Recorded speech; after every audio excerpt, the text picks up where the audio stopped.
कहाँ तक पहुंचे थे अपन? कहाँ तक पहुंचे थे?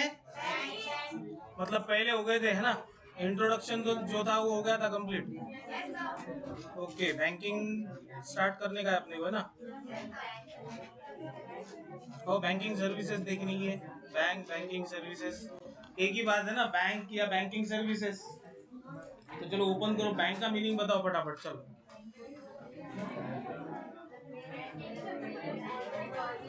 बैंक क्या करती? सिर्फ लोन देती? प्राइमरी फंक्शन क्या है बैंक का? प्राइमरी फंक्शन क्या है बैंक का? पहले तो सबसे पहले पब्लिक से पैसे डिपॉजिट करेगी। अगर पब्लिक पैसे डिपॉजिट नहीं करेंगी तो बैंक लोन कहाँ से देने वाली है? क्या पैसे बैंक के पास नहीं है? रिजर्व बैंक जो है, रिजर्व बैंक क्या हर बैंक को लोन देने के लिए पैसे देगा क्या? और रिजर्व बैंक से जो पैसा लेती बैंक, तो उसके ऊपर भी बैंक को क्या करना पड़ता? इंटरेस्ट जो है वो पेड करना। मतलब अगर रिजर्व बैंक से बैंक ने अगर पैसे लिए हैं तो बैंक को स्टिपुलेटेड टाइम पीरियड में रिजर्व बैंक को वापस भी करना है और साथ में उस पर इंटरेस्ट भी पेड करना है। लेकिन बैंक रिजर्व बैंक से पैसा कब लेगी? जब बैंक को सच में जरूरत है तो पैसा लेगी, है ना? अगर बैंक के पास फंड कम है, किसी प्रोजेक्ट को कंप्लीट करने के लिए फंड की कमी है, तो बैंक फिर क्या करेगी? रिजर्व बैंक से पैसा लेगी। दूसरी कंडीशन, रिजर्व बैंक से पैसा कब आता बैंक को? बोल। नहीं, वो तो पहली कंडीशन होगी, अगर बैंक के पर्पस कंप्लीट करने के लिए बैंक के पास पैसा नहीं है तो रिजर्व बैंक से बैंक पैसा लेगी। दूसरी कंडीशन, रिजर्व बैंक पैसा कब देगी बैंक को? नहीं, बैंक डूबने के बाद तो हो गया, काम ही खत्म हो गया। अब बैंक को पैसा नहीं मिलेगा। बैंक के जो डिपॉजिटर्स है, मतलब पब्लिक जो है, जिन्होंने बैंक में पैसा रखा हुआ है, उनको पैसा देगी रिजर्व बैंक, है ना? बैंक का कोई रोल ही नहीं रहा। बैंक अगर डूब गई तो बैंक इंसॉल्वेंट हो गई, बैंक का किस्सा खत्म। अब जो डिपॉजिटर्स हैं उनको पैसा मिलेगा। लेकिन बैंक को कब पैसा देगी? सेकंड कंडीशन, जब बैंक नहीं, डिपॉजिटर ज्यादा पैसे विड्रॉ करने की मांग काय को करेगा? उसके जितने पैसे बैंक देंगे भी क्या? बैंक देंगी भी नहीं ना। अगर डिपॉजिटर जो है वो कोई बिजनेस है जिसकी कैश क्रेडिट बनती है, ओवरड्राफ्ट बनता है, तो उतना पैसा बैंक के पास खुद के पास है तो जाके बैंक ने ओवरड्राफ्ट दिया है। अदरवाइज बैंक ओवरड्राफ्ट नहीं देती, कैलकुलेटेड ओवरड्राफ्ट रहता। और सीसी जो मिलती कैश क्रेडिट जिसको बोलते, करंट अकाउंट पे सिर्फ, सेविंग अकाउंट पे नहीं मिलती। तो कैश क्रेडिट भी वो ओवरड्राफ्ट के जैसे ही काम करती है। मतलब आपके अकाउंट में अगर 5 लाख है, आपको 2 लाख की कैश क्रेडिट है, मतलब 7 लाख तक के ट्रांजैक्शन आप कर सकते हैं ना। 2 लाख आपके अकाउंट के खुद के नहीं है, वो 2 लाख की कैश क्रेडिट आपको बैंक ने दी है। वो कब? बैंक का कैलकुलेटेड रहता है वो कैश क्रेडिट और ओवरड्राफ्ट बैंक कैलकुलेट करके ही देती कितनी देनी चाहिए, बराबर है। सेकंड कंडीशन कैसी है कि अगर जैसे कि अगर हम देखते हैं कि किसान लोन है ना, किसान लोन है, बैंक से माफी मिल गई लोन को, तो बैंक को तो पैसा चाहिए ना, बैंक वैसे ऑपरेट नहीं करेगी। तो बैंक गवर्नमेंट की इंस्ट्रक्शन पर रिजर्व बैंक जो है, सेंट्रल बैंक जो है हमारी, वो पैसा देती है बैंक को, बराबर है। मतलब ये एक तरह से गवर्नमेंट ने रिजर्व बैंक को कह दिया और रिजर्व बैंक ने बैंक का जो फंड था, डिफिसिट था, उसको कंप्लीट कर दिया, क्योंकि बैंक के पास तो पैसा चाहिए उसकी ट्रांजैक्शन करने के लिए। तो सेकंड कंडीशन कैसी है कि अगर लोन माफ हो जाते हैं तो फिर वो जो लोन बैंक ने दिए हैं उसकी रिकवरी तो बैंक कस्टमर से कर नहीं सकती, तो फिर रिजर्व बैंक से वो पैसा, बराबर है। लेकिन उस पर इंटरेस्ट नहीं रहता। जो जिस इंटरेस्ट पर उन्होंने कस्टमर को दिए थे वो इंटरेस्ट नहीं मिलता, सिर्फ उनकी प्रिंसिपल अमाउंट जो है वो मिल जाती है। मतलब बैंक के पास सिर्फ प्रिंसिपल अमाउंट आती जो बैंक ने दी थी। अब बैंक सबसे पहले काम क्या कर रही है? डिपॉजिट करने का काम कर रही है। और वो जो डिपॉजिट किया हुआ है आपका, उसको वो इन्वेस्ट कर रही, या तो लोन देगी या फिर इन्वेस्ट करेगी। इन्वेस्टमेंट के लिए इंस्ट्रूमेंट्स कौन से हैं? कितने शेयर? इक्विटी शेयर्स, बराबर है, और डिबेंचर्स और बॉन्ड्स और नहीं, ये शेयर्स, प्रिफरेंस शेयर्स जो है ना, ये फालतू के चक्कर है कि नहीं? प्रिफरेंस शेयर्स एक तो बहुत कम केसेस में इशू किए जाते, इक्विटी शेयर्स ही इशू किए जाते। इक्विटी शेयर्स जो है वो सबसे सेफ एंड सिक्योर है, क्योंकि अगर कोई कंपनी प्रिफरेंस शेयर्स इशू करती है और वो लॉस में है तो उसको प्रिफरेंस शेयर होल्डर को डिविडेंड जो है तो कंपलसरी देना होगा। इक्विटी शेयर होल्डर को कंपलसरी देने की जरूरत है क्या? लॉस में है कंपनी तो देने की जरूरत नहीं है कंपनी को अभी, है ना? तो मैक्सिमम कंपनीज क्या करेगी? इक्विटी शेयर जो है उनको इश्यू करेगी, बराबर है। अब आपने बोला इक्विटी शेयर है, डिबेंचर है, बॉन्ड है, उसके बाद investment instruments. Investment instrument, loan भी एक तरह से बैंक के लिए इन्वेस्टमेंट इंस्ट्रूमेंट ही है, क्योंकि उस पर क्या कर रही बैंक? अर्न कर रही ना, रिटर्न ऑन इन्वेस्टमेंट है ना वो, एक तरह से। लेकिन दूसरी कंडीशन ऐसी है कि मैक्सिमम लोन जो है वो रिपे नहीं होते टाइम के अंदर, है कि नहीं। लाखों करोड़ रुपए स्टेट बैंक के खुद के जो है वो नॉन परफॉर्मिंग असेट्स है, एनपीए हो चुके हैं, लाखों करोड़ रुपए है उनके, बराबर है। उन्होंने पर्सनल लोन दिए थे, होम लोन दिए थे, या फिर व्हीकल लोन्स दिए थे, है ना। तो ये लाखों करोड़ रुपए। एजुकेशन लोन की तो कंडीशन ऐसी है कि एजुकेशन लोन 50% तक तो टाइम के अंदर रिपे ही नहीं होता, क्योंकि उसने एजुकेशन लोन किस चीज के लिए लिया था, एजुकेशन कंप्लीट करके उसको ऐसे एक्सपेक्टेशन थे जो झूठे थे कि उसको उसका एजुकेशन कंप्लीट करने के बाद नौकरी मिलेगी, है कि नहीं।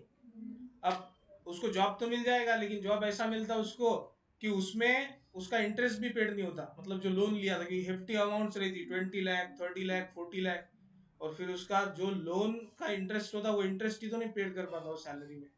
एमबीए कंप्लीट किया, 10-15 हजार से स्टार्ट किया, 10-15 हजार से स्टार्ट करना था, एमबीए कंप्लीट करने की जरूरत ही नहीं थी, ग्रेजुएशन के बाद ही जॉब मिल जाता था।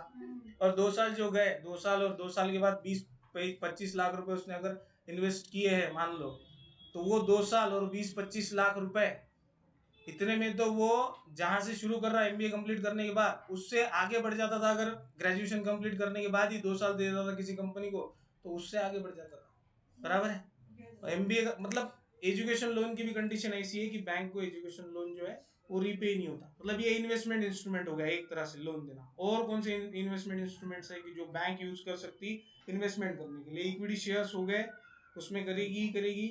उसके बाद डिवेंचर्स हो गए, बॉन्ड्स हो गए। अब लोन दे दिया, उसके बाद मालूम है कुछ, म्यूचुअल फंड्स है। म्यूचुअल फंड्स भी एक तरह से इक्विटी में ही आके इन्वेस्ट कर देते हो, म्यूचुअल फंड्स है।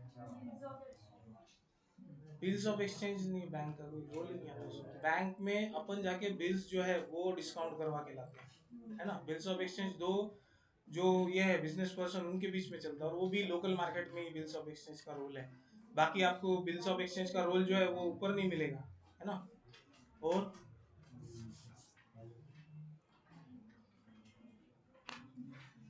देखो ये हो गया हमारे लेवल पर, हमको जितना पता है। उसके बाद फिर कमोडिटी मार्केट्स है। इक्विटी के बाद ऑप्शंस में ट्रेडिंग होता है ना, जो शेयर ट्रेडिंग होती है वो हमको पता है, इक्विटी ट्रेडिंग हो रही है ना, जनरल ट्रेडिंग जिसको बोलते हैं। फिर ऑप्शंस में ट्रेडिंग होती, फॉरेक्स में ट्रेडिंग होती। ये क्या है, एडवांस लेवल पर इन्वेस्टमेंट करते बैंक्स, बराबर है। बैंक्स या फाइनेंशियल इंस्टीट्यूशन, बड़ी बड़ी कॉर्पोरेट कंपनीज जो है, इनके पास पैसा ऐसे ही नहीं आता। ये लोग सिर्फ क्या बिजनेस नहीं कर रहे, ये प्रोडक्ट ही सेल कर रहे हैं, ऐसा नहीं है ना। बैंक के प्रोडक्ट कौन से है, जो लोन प्रोडक्ट्स है वो बैंक के प्रोडक्ट्स है, बराबर है। बैंक या फिर कोई भी कॉर्पोरेट कंपनी सिर्फ प्रोडक्ट ही सेल कर रही है, ऐसा नहीं। प्रोडक्ट सेल करके ही इतना पैसा नहीं कमा रहे हो। उनकी प्रोडक्ट सेल करने से ज्यादा तो इन्वेस्टमेंट्स है। और इन्वेस्टमेंट्स कैसी है, करेंसीज में इन्वेस्टमेंट्स है, बराबर है। कमोडिटीज में इन्वेस्टमेंट है। कमोडिटीज माने गोल्ड, सिल्वर, प्लेटिनम, है ना, क्रूड ऑयल, इसमें इन्वेस्टमेंट्स है। करोड़ों रुपए की इन्वेस्टमेंट्स इधर होती है। तो वहां से जो पैसा आता वो पैसा फिर वापस से बिजनेस में लगाया जाता है ना, इन्वेस्टमेंट्स है। बैंक सिर्फ इक्विटी या बॉन्ड, डिबेंचर्स, इसमें इन्वेस्टमेंट नहीं करती, आगे जाके करेंसी में इन्वेस्टमेंट करेगी, उसके बाद कमोडिटीज में इन्वेस्टमेंट करेगी, फॉरेक्स में, ऑप्शन में, फ्यूचर में। ऐसे ट्रेड्स होते हैं, नंबर ऑफ ट्रेड्स है जहां पे इन्वेस्टमेंट्स होती है। तो बैंक का काम क्या है, डिपॉजिट्स जो है उसको एक्सेप्ट करना और फिर उसको इन्वेस्ट कर देना, है ना। और फिर आपने अगर पैसे मांगे तो वो पैसे आपको वापस भी मिल जाते हैं। मतलब ये क्या कर रहे हैं, आपके ईज के लिए, ईज ऑफ डूइंग बिजनेस के लिए ये काम कर रहे हैं ना। आपके सेफ्टी के लिए, आपके पैसे सेव करने के लिए, और आपको फैसिलिटीज देने के लिए, फाइनेंशियल फैसिलिटीज जो है वो ट्रांजैक्शन फैसिलिटीज, उसके लिए बैंक काम कर रही है, बराबर है। अब बैंक कहाँ से आए, ये देखते हैं बैंक कहाँ से आए। कहीं से ना कहीं से तो बैंक वर्ड आया होगा। देखो बैंक वर्ड कहाँ से आया, तो फ्रेंच वर्ड है बैंको, है ना, वहां से बैंक आया। बैंक क्यों बोला गया उसको, क्योंकि जो फ्रेंच वर्ड है उसका मीनिंग क्या होता, बेंच। बेंच का मतलब क्या, बेंच का मतलब क्या है, ये बेंच, हाँ बेंच है ना। शुरुआत में, हाँ डेस्क बेंच, बरोबर है। शुरुआत में जब फाइनेंशियल ट्रांजैक्शन शुरू हुए, है ना, तब जो फाइनेंशियल ट्रांजैक्शंस करवाते थे वो ऐसे ही बैठते थे, उनके पास कोई साधन नहीं था ना। बैठ गए एक जगह, भी कोई ऑफिस है ऐसा नहीं है। आप अगर अभी भी जाएंगे तो इधर हाई कोर्ट मुंबई उधर, तो वहां पे बाहर वकील कैसे बैठे हुए, ऐसे ही लेके बैठे हुए, ऐसे डप्पर घेऊन बसतात, बरोबर है, ऐसे ही लेके बैठ जाते हो बाहर। उनके पास कोई ऑफिस है खुद का नहीं है। मैक्सिमम वकील जो है, लॉयर्स जो है, मग इंग्रजी सांगितलं म्हणजे समजते, लॉयर जो है वो बैठे हुए हैं ना, तो वो ऐसे ही बैठे हुए बाहर। तो फाइनेंशियल ट्रांजैक्शंस पहले ऐसे ही होती थी, कोई ऐसा कमर्शियल ऑफिस नहीं, कोई कमर्शियल बिल्डिंग नहीं उनके पास, बाहर ही बैठ के फाइनेंशियल ट्रांजैक्शंस होती थी। जो इन्वेस्टमेंट्स होती थी, जैसे कि आपको अगर बॉन्ड्स परचेस करने, इक्विटी परचेस करनी है, कैसे करेंगे, शेयर परचेस करके, तो वहां जाएंगे आप, कहाँ जाएंगे, दलाल स्ट्रीट पर जाएंगे। दलाल स्ट्रीट पर जाके वो बाहर वैसे ही बैठे हुए रहते थे, दलाल स्ट्रीट पर ऐसे ही बैठे रहते थे, बराबर है। एनएससी बीएससी की इसके सामने आगे, बिल्डिंग के आगे एनएससी बाद में आया। बीएससी जो है वो बहुत सबसे पुराना है, एशिया का सबसे पुराना स्टॉक एक्सचेंज कौन सा है, बीएससी। तो ऐसे बैठे हुए थे जहाँ फाइनेंशियल ट्रांजैक्शन हो रही है, जहाँ पे पैसे की लेन देन हो रही है, डिपॉजिट्स हो रहे हैं, लोन्स मिल रहे हैं, बराबर है। तो ये ऐसे ही देते थे, बेंच पर बैठ के देते थे, और इस बेंच को बैंको कहते थे। तो वहां पर से आया फ्रेंच वर्ड बैंको से बैंक, बराबर है। तो ये वर्ड कहाँ से आया, ये बेंच ये वर्ड लेके आया, क्योंकि जो ट्रांजैक्शंस होती थी, फाइनेंशियल ट्रांजैक्शंस, उस समय में जहां से फाइनेंशियल ट्रांजैक्शंस शुरू हुई, जब लोन देना शुरू हुए, है ना, जब इन्वेस्टमेंट स्टार्ट हुई, तो वो ऐसे ही इन बेंच पर बैठ के ही होती थी, बराबर है, बाहर ही। उसके लिए कोई एक आधा रजिस्टर्ड ऑफिस नहीं, कुछ नहीं, कुछ नहीं। रजिस्टर्ड ऑफिस पीछे खड़ा है, बीएससी। अब जैसे कि इन्वेस्टमेंट करना है, कोई इक्विटी शेयर्स परचेस करने हैं, तो मुंबई के लोग कहाँ जाएंगे, दलाल स्ट्रीट पे। दलाल स्ट्रीट पर क्या है, बॉम्बे स्टॉक एक्सचेंज की बिल्डिंग है, बराबर है। वहां से ट्रांजैक्शन होती थी दलाल स्ट्रीट से। तो बाहर बैठे हुए जो इन्वेस्टर्स है, या फिर जो फैसिलिटेटर्स है, जो इन्वेस्टमेंट फैसिलिटी प्रोवाइड कर रहे हैं, आपको शेयर सेल कर रहे हैं ना, कंपनी के लोग, तो वो ऐसे ही बाहर बैठे हुए थे, बिल्डिंग के अंदर नहीं बैठे हुए थे, बाहर बैठे हुए थे, वहां से आपको शेयर परचेस करने थे। तो इन सारी प्रोसीजर से ये वर्ड आया बैंक, बराबर है। कोणाला काही अडचण आहे का हो, नहीं। अब देखो बैंक क्या करता, bank is an institution which accept deposits. सबसे पहले क्या कर रहा हुआ है, डिपॉजिट जो है एक्सेप्ट करती है। बैंक क्या करती है, डिपॉजिट एक्सेप्ट करती है। डिपॉजिट कहाँ से मिलेंगे, फ्रॉम पीपल, है कि नहीं, पब्लिक से। अब इसमें देखो, सिर्फ हम आ रहे हैं ऐसा नहीं है, हम इंडिविजुअल्स जो है वही आ रहे हैं ऐसा नहीं है ना, बिजनेस यूनिट्स जो है वो भी आ रहे हैं, वो भी पब्लिक में ही काउंट हुए बिजनेस यूनिट्स, क्योंकि बिजनेस यूनिट्स भी अपना पैसा कहाँ डिपॉजिट करते हैं, बैंक में डिपॉजिट करते हैं, बराबर। करंट अकाउंट है ना उनका वहां पे, बैंक सेविंग अकाउंट के साथ करंट अकाउंट भी देती बिजनेस यूनिट्स को। तो बिजनेस यूनिट्स भी पीपल में आ गए, बराबर है। तो इनके लिए पब्लिक हो गई, हम इंडिविजुअल्स और वो बिजनेस यूनिट्स, ये सब क्या हो गए, बैंक के लिए पब्लिक हो गए, बराबर है। तो इनका पैसा जो है वो डिपॉजिट करवाएंगे। मतलब पहले सबसे इंपॉर्टेंट ट्रांजैक्शन क्या है इनका, इंपॉर्टेंट काम क्या है, इंपॉर्टेंट सर्विस क्या है, पैसे डिपॉजिट करवाना, है ना। क्योंकि पैसा डिपॉजिट करेंगे तो जाके इन्वेस्ट करने के लिए पैसा मिलेगा, अदरवाइज इन्वेस्ट करने के लिए पैसा आएगा, बिल्कुल भी नहीं है। And give loan to those who are in need of funds for various purposes. और फिर किसको लोन देते, जिसको जरूरत है उसको, जरूरतमंद को क्या करते, लोन देते। ज्यांना आवश्यकता आहे त्यांना लोन द्या। कभी कभी तो क्या है, अभी मुद्रा आया था, मुद्रा लोन स्कीम मालूम आहे ना, है की नाही। मग हे गावात काय झालं माहित आहे का, ज्याला गरज नाही त्यालाही उचलून आला, कारण टारगेट शुरुआत में क्या थे, टारगेट थे 50,000, तो लोन कम से कम आपको एक इंडिविजुअल को देना ही है, जिसके पास एक आधा शॉप है ना, छोटा सा। तो फिर जिसको जरूरत नहीं है उसको भी पकड़ के लाओ, 50,000 मिल रहे ना, फुकट ले गया। और जो इंटरेस्ट रेट है, वो इंटरेस्ट रेट जनरली कम था, 1% महीने का, मतलब 12% साल का, और उस पर भी 5% सब्सिडी मिल रही, मतलब कितना हो गया साल का, 7% देना है। 7% पे लोन मिलता नहीं, 7% पे लोन मिलता नहीं, बिल्कुल भी नहीं मिलता। तो अब अगर 7% पे आपको 50,000 मिल रहा है, कुछ भी नहीं करना है, बिल्कुल, है कि नहीं। लोन दे लेने के लिए जाते ना आप, तो चक्कर काटना पड़ता। मुद्रा में ऐसा हुआ शुरुआत में कि लोन लेने के लिए चक्कर काटने की जरूरत नहीं पड़ी मैक्सिमम लोगों को, क्योंकि बैंक के पास थे टारगेट्स, बैंक ने उठा उठा के लाए, 50,000 ले लो, 50,000 ले लो, 50,000, है कि नहीं। मतलब यहाँ पे जो बोला गया कि जरूरतमंद को लोन देते, तो ऐसा नहीं हुआ। मुद्रा के चक्कर में तो जिसको जरूरत नहीं उसको भी लोन दे दिया। 50,000 दिलं। मुद्रा की ज्यादा मैक्सिमम लिमिट कितनी है, अरे मिनिमम लिमिट है ना 50,000, 50,000 से शुरू हो रहा। मैक्सिमम मुद्रा में लोन कितना मिलेगा, 15 लाख, 15 लाख मुझे वाढले आता 5 लाख। मैक्सिमम लिमिट कितनी थी मुद्रा की, बोला था क्या, हो हो सांगितलं होतं, 50,000 पासून 10 लाखापर्यंत देत होते, थे की नहीं। 50,000 पहली लिमिट, फिर उसके बाद 50,000 से 5 लाख आगे, 50,000 से ज्यादा होना तो 5 लाख तक का सेकंड ग्रुप था, और सेकंड के बाद 5 लाख से 10 लाख का थर्ड ग्रुप था, बराबर है। और 2 लाख तक के लोन के लिए आपको कोई फाइनेंशियल ट्रांजैक्शन के डॉक्यूमेंट दिखाने की जरूरत नहीं है, बैंक में अकाउंट होना, 6 महीने के ट्रांजैक्शन हो गया, कम खत्म हो गया। 2 लाख तक के अमाउंट के लिए 2 लाख के ऊपर होना तो फिर 3 साल के इनकम टैक्स रिटर्न फाइल करो, 3 साल के इनकम टैक्स रिटर्न दिखाओ बिजनेस के, है कि नहीं। 2 लाख के ऊपर होना था, 2 लाख के अंदर होना तो।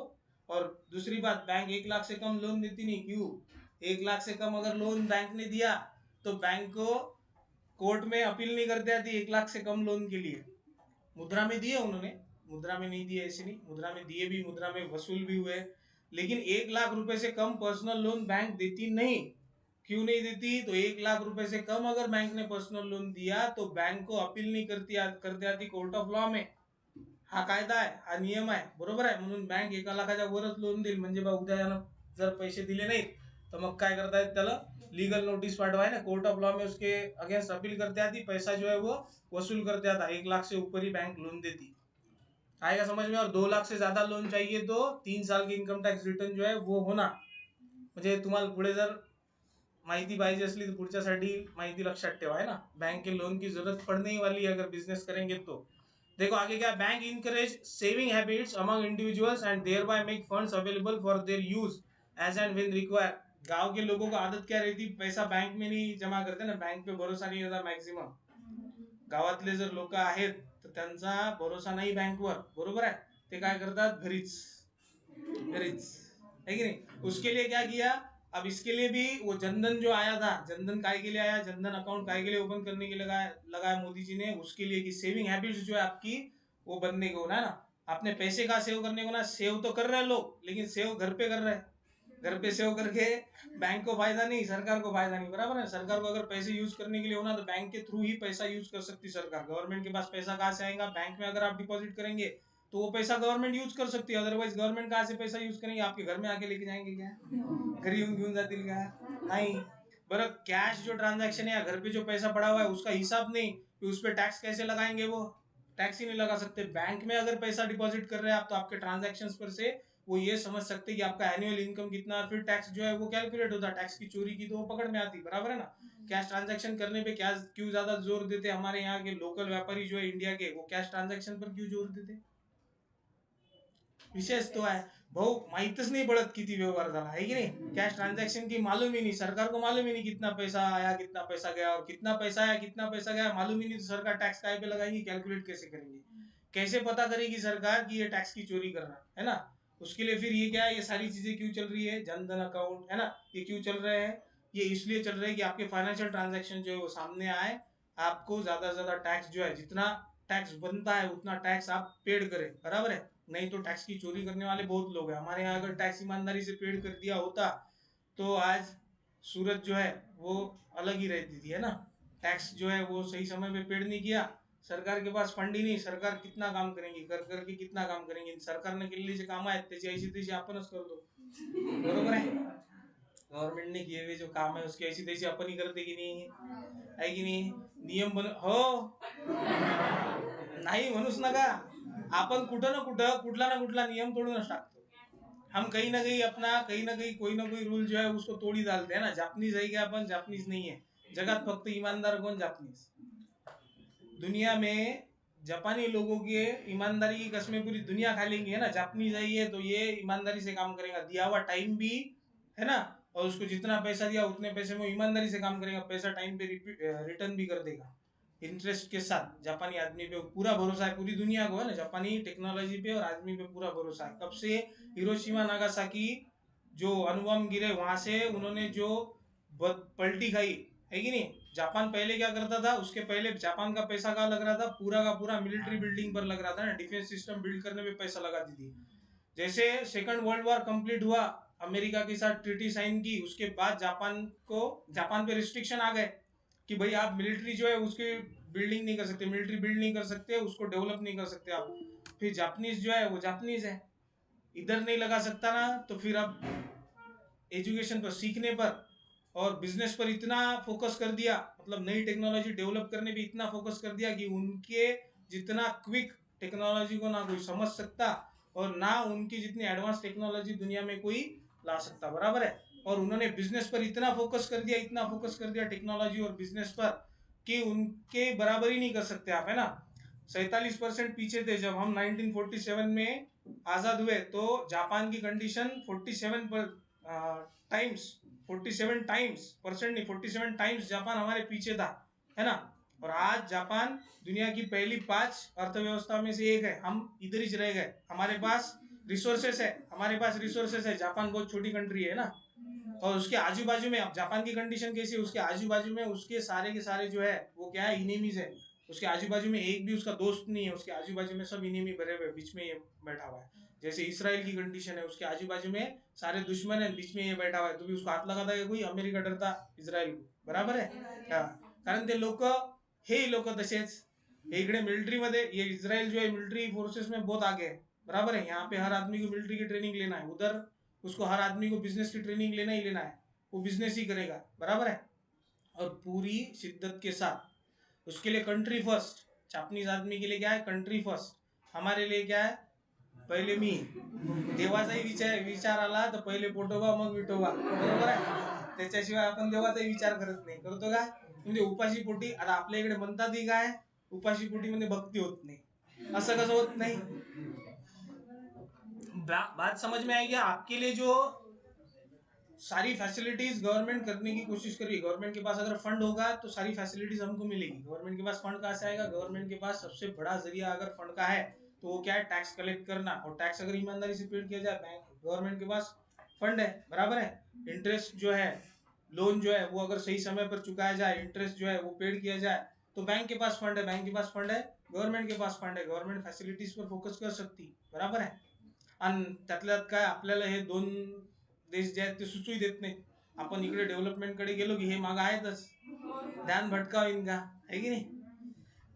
तो ये बैंक क्या इंकरेजेस कर रहे हैं, बैंक और central government, state government continuously encourage कर रही पब्लिक को, बिजनेसेस को, कि अपना पैसा जो है वो बैंक में डिपॉजिट करो. अपना पैसा कहाँ पे डिपॉजिट करो, बैंक में डिपॉजिट करो, ताकि गवर्नमेंट जो है उसका इस्तेमाल कर सके, है ना. तो बैंक क्या करती, डिपॉजिट एक्सेप्ट करती, और वो एक्सेप्ट किए हुए डिपॉजिट जो है उनको इन्वेस्ट करती, लोन प्रोवाइड करती, बराबर है ना. ये दो काम बैंक करेगी, इन्वेस्टमेंट करेगी, लोन प्रोवाइड करेगी, है ना. और उसके बाद बोला, bank encourages saving habits among individuals and thereby make funds available for their use as and when required. तो इन्वेस्टमेंट हैबिट्स जो है वो आपके अंदर क्या की जाती है, इन्वेस्टमेंट हैबिट्स डेवलप की जाती है हर किसी के अंदर. और वही वही पैसा जो है वो आपको जब जरूरत है तब पैसा वापस भी मिल जाता है ना. जब जरूरत है तब पैसा बैंक से मिलता कि नहीं मिलता, है ना. आता काही काही ठिकाणी कंडिशन कशी है, ते पंजाब नेशनल बैंक का कैसा है, 20,000 से ज्यादा तुम एटीएम से विड्रॉ नहीं कर सकते उसके. और अभी तो उसने बीच में कुछ दिन के लिए कंडीशन लगा दी थी कि आप जो एटीएम चिप रीड नहीं करते, मतलब जिस एटीएम मशीन में कार्ड डालने के बाद वो कार्ड अंदर जाके चिप रीड नहीं होती, वहां से पंजाब नेशनल बैंक के जो अकाउंट होल्डर्स है उनका पैसा भी निकलेगा नहीं. जो एटीएम है ना, जिसमें अपन कार्ड लगाते हैं और वापस खींच लेते हो, ट्रांजैक्शन करते हैं, ऐसे एटीएम से पैसा भी निकलेगा नहीं पंजाब नेशनल बैंक. ज्यादा रेस्ट्रिक्शंस क्या है, कैसा पैसा ज्यादा से ज्यादा समय के लिए डिपॉजिट करके रखवाना, बराबर है. लिमिट लगा दी 20,000 से ज्यादा आप एटीएम से विड्रॉ नहीं कर सकते. 40,000 थी लिमिट, 20,000 कर दी. क्यों, तो भाई एक दिन में 20,000 निकालेगा तो वो एक दिन एक्स्ट्रा 20,000 जो है वो इन्वेस्ट होके पड़े रहेंगे, बराबर है ना.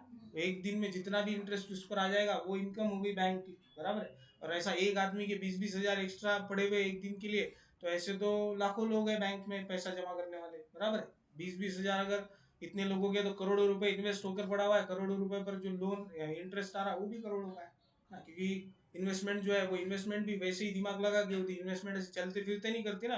कोई भी बड़ी कॉर्पोरेट कंपनी इन्वेस्टमेंट करने के लिए पूरी एक टीम जो है वो बैठी हुई है, बराबर है. और वो टीम जो है वो डिसीजन ले रही है कि कैसे इन्वेस्टमेंट करना है. और उनकी इन्वेस्टमेंट जो है उस पर उनको रिटर्न भी ज्यादा मिलते हैं. हमारे जैसा होता है कि इन्वेस्टमेंट केली, पैसे डुबलेत म्हणून असं नाही होत लवकर, बरोबर आहे. अब देखो डेफिनेशन क्या है, ऑक्सफर्ड डिक्शनरी क्या बोलती है, bank is an establishment for custody of money which it pays out on customers order, है ना. बैंक काय के लिए, ऑक्सफर्ड डिक्शनरी के हिसाब से बैंक ऐसा इंस्टीट्यूशन है, बैंक ऐसी जगह है जहां पर जो कस्टमर का पैसा है वो सेफ कस्टडी में जो है वो रहता है ना. और जब कस्टमर ने ऑर्डर किया, मतलब कस्टमर ने जब डिमांड की, तब उसको वापस भी दिया जाता है ना. तो काय के लिए बैंक, उनका कहना बैंक काय के लिए, पैसे की कस्टडी के लिए. और जब कस्टमर ऑर्डर करेगा तब कस्टमर को सही समय पर पैसा वापस देने के लिए, इस काम के लिए बैंक है, ऐसा ऑक्सफोर्ड डिक्शनरी का कहना है, बराबर है. Bank is an establishment for custody of money, public का पैसा कस्टडी में रखने के लिए, which it pays out on customers order, जो कि कस्टमर के ऑर्डर पर उसको या फिर थर्ड पर्सन को पे किया जाता है, बरोबर है ना। कस्टमर कभी कभी चेक देगा, तो चेक दिया मतलब कस्टमर ने बैंक को ऑर्डर दे दी कि भाई मैंने जिसके नाम से चेक दिया आप उसको पैसा जो है मेरे अकाउंट से ट्रांसफर कर दो, है ना, पैसा उसको दो मेरे अकाउंट का, बराबर है। तो ये ऑर्डर होगी बैंक के लिए, है ना। इथे लक्षात चेक देत असताना आपण त्यानंतर आणखी काय देतो, कभी कभी डिमांड ड्राफ्ट देते ना, डीडी डीडी म्हणतो आपण त्याला, आहे की नाही। हा, डीडी म्हटलं की समजते डिमांड ड्राफ्ट म्हणजे डोक्यावरून जाते असं। डीडी का लॉन्ग फॉर्म है डिमांड ड्राफ्ट, है ना। डिमांड ड्राफ्ट कैसे बनता, तो आप जब पैसे जाके डिपॉजिट करते हैं ना और उसके ऊपर डिमांड ड्राफ्ट बना देते किसी थर्ड पर्सन के नाम से, वो थर्ड पर्सन उस बैंक के किसी भी ब्रांच में, उसकी जो ब्रांच होगी वहां की, जिस ब्रांच के नाम से डिमांड ड्राफ्ट बनाया उस ब्रांच में जाके वो वहां से कैश जो है वो कलेक्ट कर सकता है उस डिमांड ड्राफ्ट के भरोसे पे। मतलब बैंक को क्या दे दी, ऑर्डर दे दी कि मैंने जो है पैसा डिमांड ड्राफ्ट में डिपॉजिट किया वो उस पर्सन को वहां पर दे दीजिए आप, है ना। ये ऑर्डर हो गया, बराबर है। तो डिमांड ड्राफ्ट हो गया, चेक हो गया, या फिर आप खुद पैसे विड्रॉ कर रहे हो तो ये क्या होगी, ये ऑर्डर हो गई बैंक को दी हुई। The next Indian banking companies regulation act 1949। 1949 में Indian banking companies regulation act बना है ना। उसके पहले जो बैंक्स थी वैसी बिखरी पड़ी थी, तो इंडियन बैंकिंग रेगुलेशन एक्ट ने क्या किया, 1949 के बैंक को जो है वो एक जगह पर लाके खड़ा कर दिया, नेशनलाइज बैंक्स बना दी। उसके बाद नेशनलाइज बैंक बनने की प्रोसीजर स्टार्ट हुई। जब ये एक्ट आया तब नहीं नेशनलाइज बैंक बनी, उसके बाद ये प्रोसीजर स्टार्ट हुई, है ना। आगे जाके 1950 से लेके 60 के बीच में ये बैंक्स की जो है ये बैंक्स नेशनलाइज करना शुरू हुए धीरे धीरे धीरे धीरे धीरे धीरे, बरोबर है। स्टेट बैंक 3 से 4 बैंक्स मिलकर बनी हुई है, 3 से 4 अलग अलग बैंक्स मिलकर state bank of India form हुई, है ना। देखो क्या बोलता है Indian banking companies regulation act 1949। Banking company is one which transacts the business of banking, which means the accepting for the purpose of lending or investing of deposits of money from the public। देखो banking company क्या है, जो transact करती, क्या transact करती, the business of banking. Business of banking का मतलब क्या है, बैंकिंग बैंकिंग म्हणजे काय हो, एक्सेप्टिंग डिपॉजिट्स, मतलब डिपॉजिट्स एक्सेप्ट करना, है ना, और लोन्स देना, ये जिनका काम है, ये जो सर्विस है इसको क्या बोलेंगे आप, बैंकिंग। ये क्या हो गया, ये बैंकिंग हो गया। तो फिर बैंक का काम है, banking company is one which transact the business of banking. मतलब बैंकिंग कंपनी वो कंपनी है जो बैंकिंग बिजनेस ट्रांजैक्ट करती है ना। विच मीन्स, जिसका मतलब है the accepting the cash for the purpose of lending money, accepting the money for the purpose of lending, lending और इन्वेस्टमेंट। मतलब लेंडिंग मतलब क्या, लोन देना, है ना, उधार देने, बरोबर है, उधार देने। लोन कसं देतो आपण, उधारच देतो ना, उसके ऊपर अपन क्या करते हैं, उससे इंटरेस्ट लेते, है ना। तो किस पर्पज के लिए, बैंकिंग का मतलब क्या है, बैंकिंग का मतलब है कि पैसे जो है वो डिपॉजिट करवाना, पैसे एक्सेप्ट करना, किस पर्पज के लिए, for the purpose of lending और investing of deposits of money from the public. जो पब्लिक से लिया हुआ डिपॉजिट है उसको या तो लोन के रूप में बांटना या फिर इन्वेस्ट करने के पर्पज से डिपॉजिट जो है पब्लिक से लेना, एक्सेप्ट करना, बराबर है। रीपेबल ऑन डिमांड और अदरवाइज विड्रॉएबल बाय चेक, ये एबल वो कनेक्टेड होना उसका, withdrawable by cheque, draft, order और अदरवाइज। देखो पब्लिक से पैसा कलेक्ट किया जाता है किस पर्पस के लिए, पहला स्टेटमेंट क्या बोलता है, बैंकिंग कंपनी कौन है, जो बैंकिंग ट्रांजैक्शंस करती, बराबर है। अब बैंकिंग ट्रांजैक्शंस का मीनिंग क्या हो गया, बैंकिंग ट्रांजैक्शन का मीनिंग हो गया जो पैसा आप पब्लिक से कलेक्ट करते हो उस पैसे को यूज करना किस चीज के लिए, लोन देने के लिए या फिर इन्वेस्ट करने के लिए, है ना। या फिर आपने जब डिमांड किया, पहले दो काम हो गए, लोन देना, इन्वेस्ट करना। तीसरा काम, जब पब्लिक, जिस पब्लिक ने पैसा डिपॉजिट किया है उस पब्लिक को वो पैसा उनकी डिमांड पर वापस देना, तीसरा काम, बराबर है। या फिर उनके कहने पर किसी थर्ड पर्सन को ड्राफ्ट देना, है ना, मतलब ड्राफ्ट का पैसा देना, उसने चेक दिया है मतलब ऑर्डर दी है तो उसका पैसा थर्ड पर्सन को दे देना, है ना। उसके साथ साथ क्या है, अगर कोई ऑर्डर दिया है ना, विड्रॉएबल ऑर्डर दिया है, विड्रॉएबल ऑर्डर दिया है, ऐसी ऑर्डर दी है जिससे पैसा कोई थर्ड पर्सन जाके भी विड्रॉ कर सकता है चेक और ड्राफ्ट के अलावा, है ना। या फिर किसी दूसरे रास्ते से, या फिर किसी दूसरे रास्ते से वो पैसा उस पर्सन को या फिर थर्ड पर्सन को देने के लिए, मतलब तीन काम कर रही बैंक, यहाँ पर तीन काम कौन से कर रही बैंक, एक जो पैसा आपसे ले रही उसका, एक तो किसी को लोन दे रही है, बराबर है, लोन के बाद इन्वेस्ट कर रही है, इन्वेस्ट के बाद वो पैसा आपके ऑर्डर पर आपको दिया जा रहा है या फिर किसी थर्ड पर्सन को दिया जा रहा है, बराबर, तीन काम हो रहे हैं, है ना। और उसका जरिया क्या है, एक तो आप खुद जाके विड्रॉ कर लो, या फिर आप किसी को चेक दे दो, या फिर ड्राफ्ट दे दो, या फिर विड्रॉएबल ऑर्डर दे दो, है ना। विड्रॉएबल ऑर्डर्स बनती है, ड्राफ्ट, डिमांड ड्राफ्ट, या फिर चेक के अलावा ऐसी भी ऑर्डर्स बनती है जिसके बेसिस पर क्या होता है, थर्ड पर्सन जिसका नाम उस ऑर्डर पर लिखा हुआ है वो थर्ड पर्सन जाके पैसा जो है आपके अकाउंट से विड्रॉ करवा सकता है। अलग अलग शायद, हाँ। तो देखो, banking company is one which transacts the business of banking. पहला स्टेटमेंट है कि बैंकिंग कंपनी वो कंपनी है जो बैंकिंग बिजनेस ट्रांजैक्ट करती है। बैंकिंग बिजनेस, बिजनेस का मीनिंग दिया हुआ है, which means accepting money for the purpose of lending or investment of deposits of money from the public, repayable on demand or otherwise withdrawable by check, draft, order or otherwise। आए क्या समझ में? चलो आगे चलो। तो ये हो गया मीनिंग और डेफिनेशन उसकी। अब टाइप्स दिए हुए बैंक के, कितने टाइप्स है? 9 टाइप्स दिए हुए। सेंट्रल बैंक, सबसे पहला टाइप कौन सा है? Central bank. सेंट्रल बैंक मतलब कौन? जो बैंक, आरबीआई, हमारे यहाँ कौन है? सेंट्रल बैंक, आरबीआई, है ना। जो बैंक बाकी की सभी बैंक्स पर, है ना, डिफरेंट टाइप्स ऑफ बैंक्स जो है उन सभी बैंक्स पर क्या करती है? रेगुलेशन करती है ना। उन बैंक्स पर क्या करती है? रेगुलेशन करती है। उन बैंक्स को क्या करती है? कंट्रोल करती है ना। उसको क्या कहेंगे हम? Central bank. Central bank of India ती वेगड़ी हो, और सेंट्रल बैंक ऑफ इंडिया, ये क्वेश्चन अगर यहाँ पूछा काय में एग्जाम में, तो सेंट्रल बैंक ऑफ इंडिया कौन है? आरबीआई, है ना। क्योंकि ये क्या करती है? रेगुलेट कर रही सभी बैंक्स को, है ना।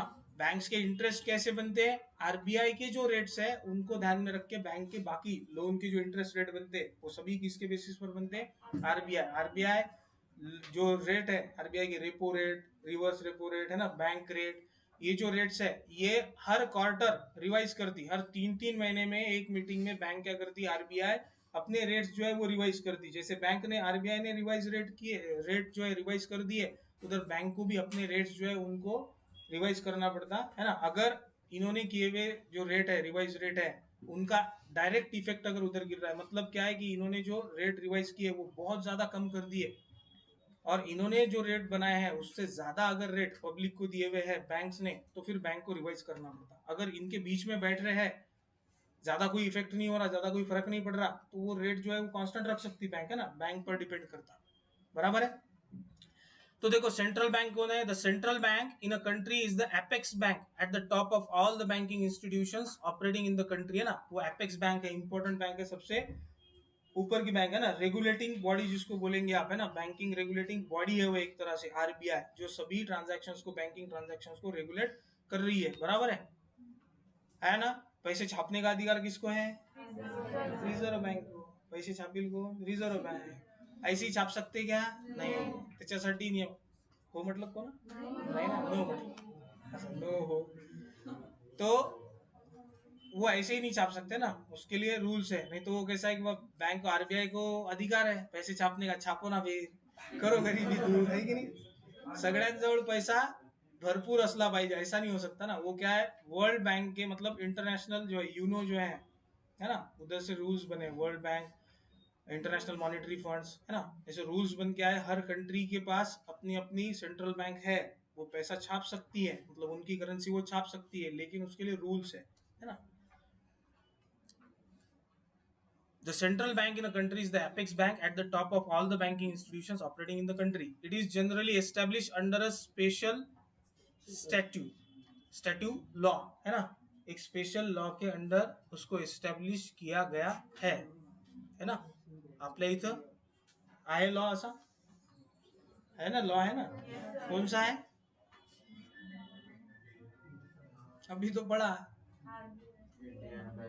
आरबीआई एक्ट है ऑब्वियसली, लेकिन पहले 1949 का बैंकिंग रेगुलेशन एक्ट, और फिर उसके बाद आरबीआई का एक्ट, है ना, उसके अंडर वो बनी। आरबीआई का एक्ट किसको रेगुलेट कर रहा है? आरबीआई, और आरबीआई के साथ बाकी की जो बैंकिंग कंपनीज है उनको, जो रेगुलेशंस वहां नहीं है वो रेगुलेशंस इधर है। बैंकिंग रेगुलेशन एक्ट जो है हमारा 49 का, 1949 का, वहाँ कुछ रेगुलेशंस है, और उन रेगुलेशंस के बेसिस पर सेंट्रल बैंक एस्टेब्लिश हुई। सेंट्रल बैंक ने पहिले एस्टॅब्लिश हुई, ऐसा नहीं है कि बा इंग्रजांच्या काळात काय होतं मग, है ना, जब अंग्रेज थे तब क्या चल रहा था, हर बैंक अपने अपने हिसाब से रेगुलेट कर रही थी क्या, नहीं, हर बैंक अपने अपने हिसाब से रेगुलेट नहीं कर रही थी, सेंट्रल बैंक तब भी थी, बरोबर है, लेकिन सब रेगुलेशन कहाँ से हो रहा था, इंग्लंड मधून, है की नाही, तिकडून ते होते ना इकडे, तिकडून रेगुलेशन होऊन राहिलं होतं. 1947 के बाद कुछ एक्ट्स जो है वो हमने पुराने ही रखे, उनको कैरी किया, है ना, बदलने की जरूरत नहीं थी.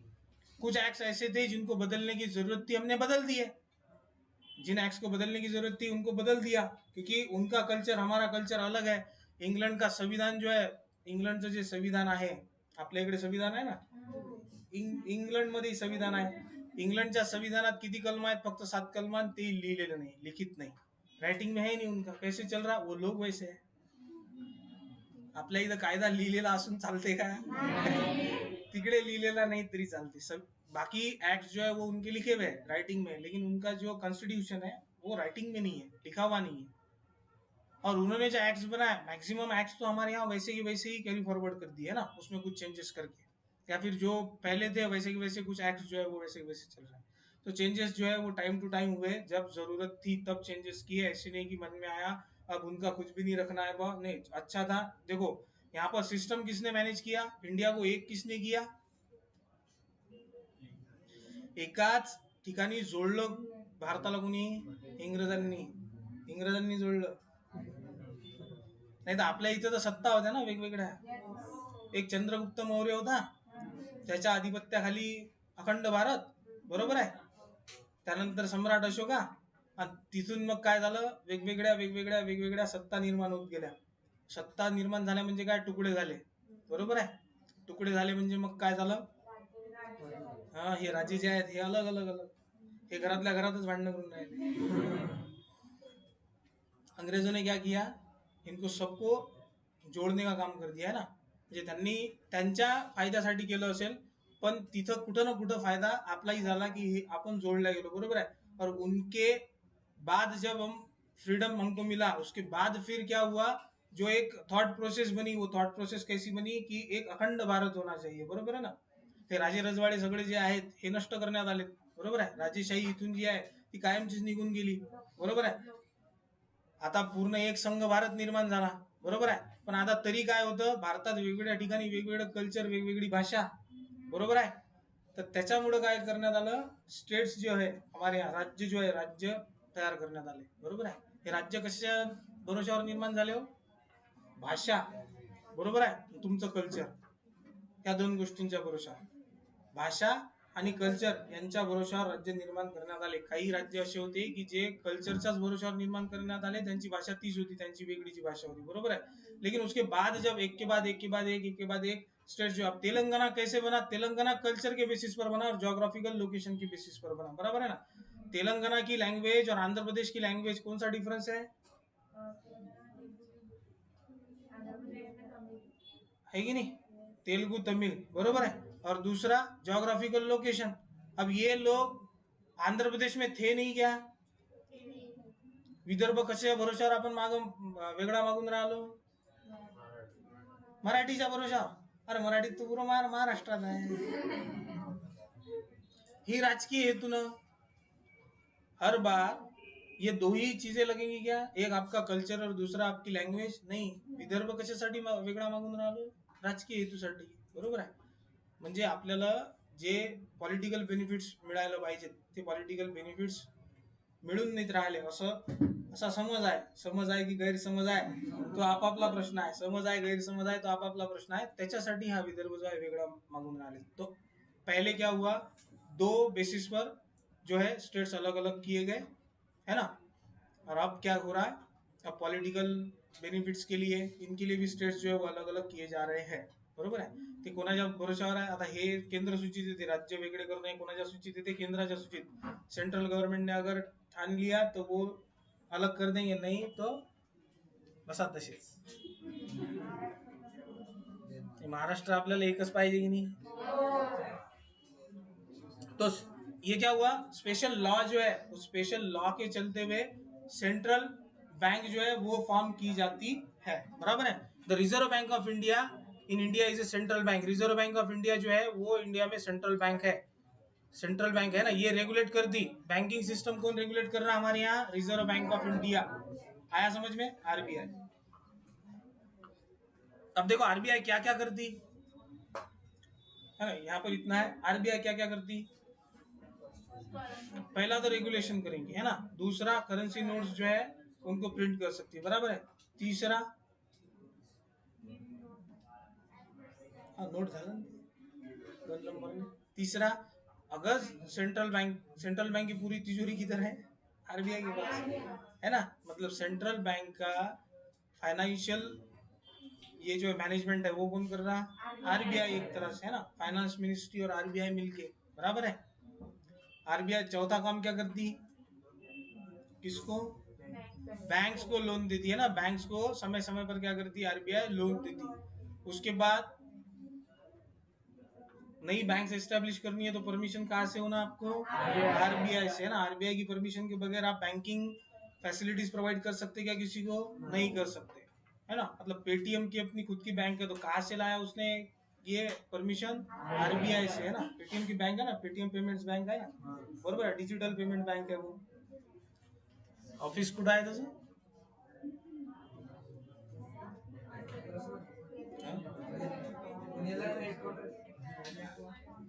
Paytm Paytm payments bank headquarter का है पेटीएम का। बरं आरबीआई कुठं आहे? आरबीआईचा हेडक्वार्टर कुठं आहे? आरबीआई का हेडक्वार्टर काय आहे? दिल्ली, अकोला।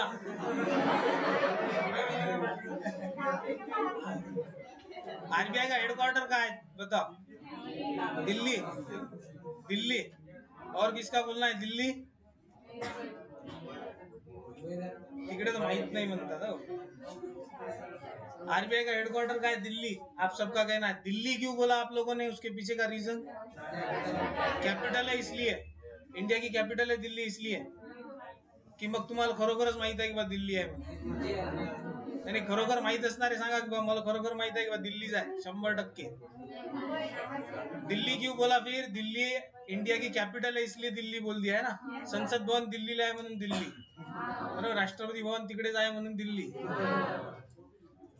आरबीआई का हेडक्वार्टर मुंबई को है। सीएसटी पासून ज्यावेळेस आपण दलाल स्ट्रीट कडे जातो तर आरबीआई हेडक्वार्टर लागते आपल्याला मधात। छत्रपति शिवाजी महाराज टर्मिनस है ना, उधर से आप अगर दलाल स्ट्रीट छोड़ दो, तिथून जर तुम्ही गेटवे ऑफ इंडिया कडे गेले की नाही, सीएसटी ला उतरले, सीएसटी वरून गेटवे ऑफ इंडिया कडे गेले की मग तुम्हाला मदत काय लागते? आरबीआईचं हेडक्वार्टर लागते, स्टेट बँकेचं हेडक्वार्टर लागते, बरोबर आहे। मुंबई पुलिस जो है, मुंबई पुलिस का हेड ऑफिस लगता उधर ही। म्युनिसिपल कॉर्पोरेशन पण लागते, बृहन्मुंबई महानगरपालिका तिथंच आहे, बरोबर आहे। त्याच तिथून पुढे गेले की तुम्हाला बीएससी चं जे ऑफिस आहे, बॉम्बे स्टॉक एक्सचेंज का हेडक्वार्टर जो है वो भी वहीं मिल जाता, दलाल स्ट्रीट पे, बराबर है। तो सीएसटी से लेके तो उधर गेटवे ऑफ इंडिया तिकडे जासाल की नाही कधी न कधी, गेटवे ऑफ इंडिया पाया जाए की नहीं, तो उधर जाएंगे ना तो ये देखना ये सारी चीजें वहाँ पे स्टेट बैंक का हेडक्वार्टर है, आरबीआई का है ना, मुंबई पुलिस का है, बृहन मुंबई नगर महानगरपालिका है, बीएससी चं हेडक्वार्टर आहे, हे त्याच रोडवर आहेत सगळे। आया समझ में? चलो आगे चलो। Commercial bank, next commercial bank. अब हम जो ट्रांजैक्शन कर रहे हैं वो कहाँ से कर रहे हैं? हम ट्रांजैक्शंस जो करते हैं हमारे अकाउंट्स कहाँ पर है? कमर्शियल बैंक में ना। State bank of India commercial bank का है, बरोबर है। ये महाराष्ट्र बैंक का है, कमर्शियल बैंक का है। ये पब्लिक सेक्टर बैंक हो गई। प्राइवेट सेक्टर में एचडीएफसी, आईसीआईसीआई, एक्सिस बैंक, ये कमर्शियल बैंक है ना। ये कमर्शियल बैंक से आपकी हमारी फैसिलिटी के लिए बनाई गई कमर्शियल बैंक, बरोबर है। A bank which accepts deposits, grant loans and provides financial services to the customers with the intention of making profit is called commercial bank। commercial bank क्या करती? commercial bank डिपॉजिट एक्सेप्ट करती। Grant loan जो है, grants loan मतलब क्या? Grant जो मिलती, grant म्हणजे काय? एखादी महत्वाची परमिशन जर मिळाली है ना तो उसके साथ जो फंड मिलता काम करने के लिए, तो वो फंड भी एक्सेप्ट करती। उसके साथ क्या करती? फाइनेंशियल सर्विसेज जो है कस्टमर को वो भी प्रोवाइड करती। ग्रैंड लोन जो है वो प्रोवाइड भी करते हैं, बरोबर है। हे काय करतात? ग्रँट्स देतात ना, ग्रँट मिळते ना. एखादा स्कूल है, कॉलेज है, उसको गवर्नमेंट ग्रांट मिली मतलब क्या, 50% ग्रांट मिली मतलब क्या है, गवर्नमेंट क्या कर रही, 50% जो है फाइनेंशियल सपोर्ट उसको दे रही. 50% तुमको करना है, 50% की ग्रांट, 50% की परमिशन हम तुमको देते, 50% फाइनेंशियल सपोर्ट हमारा, 50% तुम देखो. बराबर है. तो जो बैंक्स डिपॉजिट एक्सेप्ट करती, ग्रांट लोन्स जो है वो प्रोवाइड करती, फाइनेंशियल सर्विसेज जो है वो प्रोवाइड करती कस्टमर्स को, उसको क्या करेंगे, किस चीज के लिए, with the intention of making profit, profit earn करने के इंटेंशन के साथ आपको ये सारी सर्विसेज जो बैंक्स प्रोवाइड करती, उन बैंक्स को हम क्या बोलते हैं, कमर्शियल बैंक्स बोलते. Bank of Maharashtra commercial bank आहे. Public sector banks, private sector banks and foreign banks, ये 3 टाइप्स है कमर्शियल बैंक्स के. पब्लिक सेक्टर बैंक में कौन है, state bank of India, bank of Maharashtra है ना, सेंट्रल बैंक ऑफ इंडिया, त्यानंतर और स्टेट बैंक ऑफ इंडिया मध्ये SBI आहे. उसके बाद इंडियन बैंक है ना, त्यानंतर सिंडिकेट बैंक, बरोबर आहे. 21 बैंक आहेत नॅशनलाइज, कॅनरा बैंक, 21 बैंक बच गई अब. बराबर आहे. 27-28 होत्या, मर्जिंग चालू आहे. बरोबर है. स्टेट बैंक ऑफ इंडिया है ना, स्टेट बैंक ऑफ इंडिया की कुछ ब्रांचेस थी, जैसे स्टेट बैंक ऑफ बीकानेर थी, स्टेट बैंक ऑफ इंदौर थी, स्टेट बैंक ऑफ हैदराबाद थी, स्टेट बैंक ऑफ जयपुर थी शायद, है कि नहीं. तो ये जो बैंक्स है इनको सीधा सीधा मर्ज कर दिया है, बैंक्स बंद कर दी, इनको मर्ज क्या कर दिया, स्टेट बैंक में मर्ज कर दिया है ना. ऐसे ही मर्जिंग चालू है. ये बैंक्स जो है ये घट के कम हो जाएंगे ना, 5-6 बैंक राहतील शेवटी. मर्जिंग कंटिन्युअसली चालू आहे. बरोबर आहे. और उसके बाद प्राइवेट सेक्टर बैंक, अब प्राइवेट सेक्टर बैंक कौन सी है, HDFC बैंक है, ICICI है, एक्सिस बैंक है, कोटक महिंद्रा है, इंडसइंड बैंक है. बराबर है. ये कौन है, प्राइवेट सेक्टर बैंक है. आता फॉरेन बैंक कुठले आहे,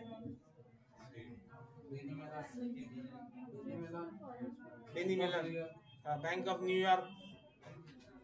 अब हमारे यहाँ अकोला में कोई फॉरेन बैंक है, कौन सी है, नहीं पीयू, AU पीयू नहीं. अकोला में है कोई फॉरेन बैंक, अकोल्यात नहीं.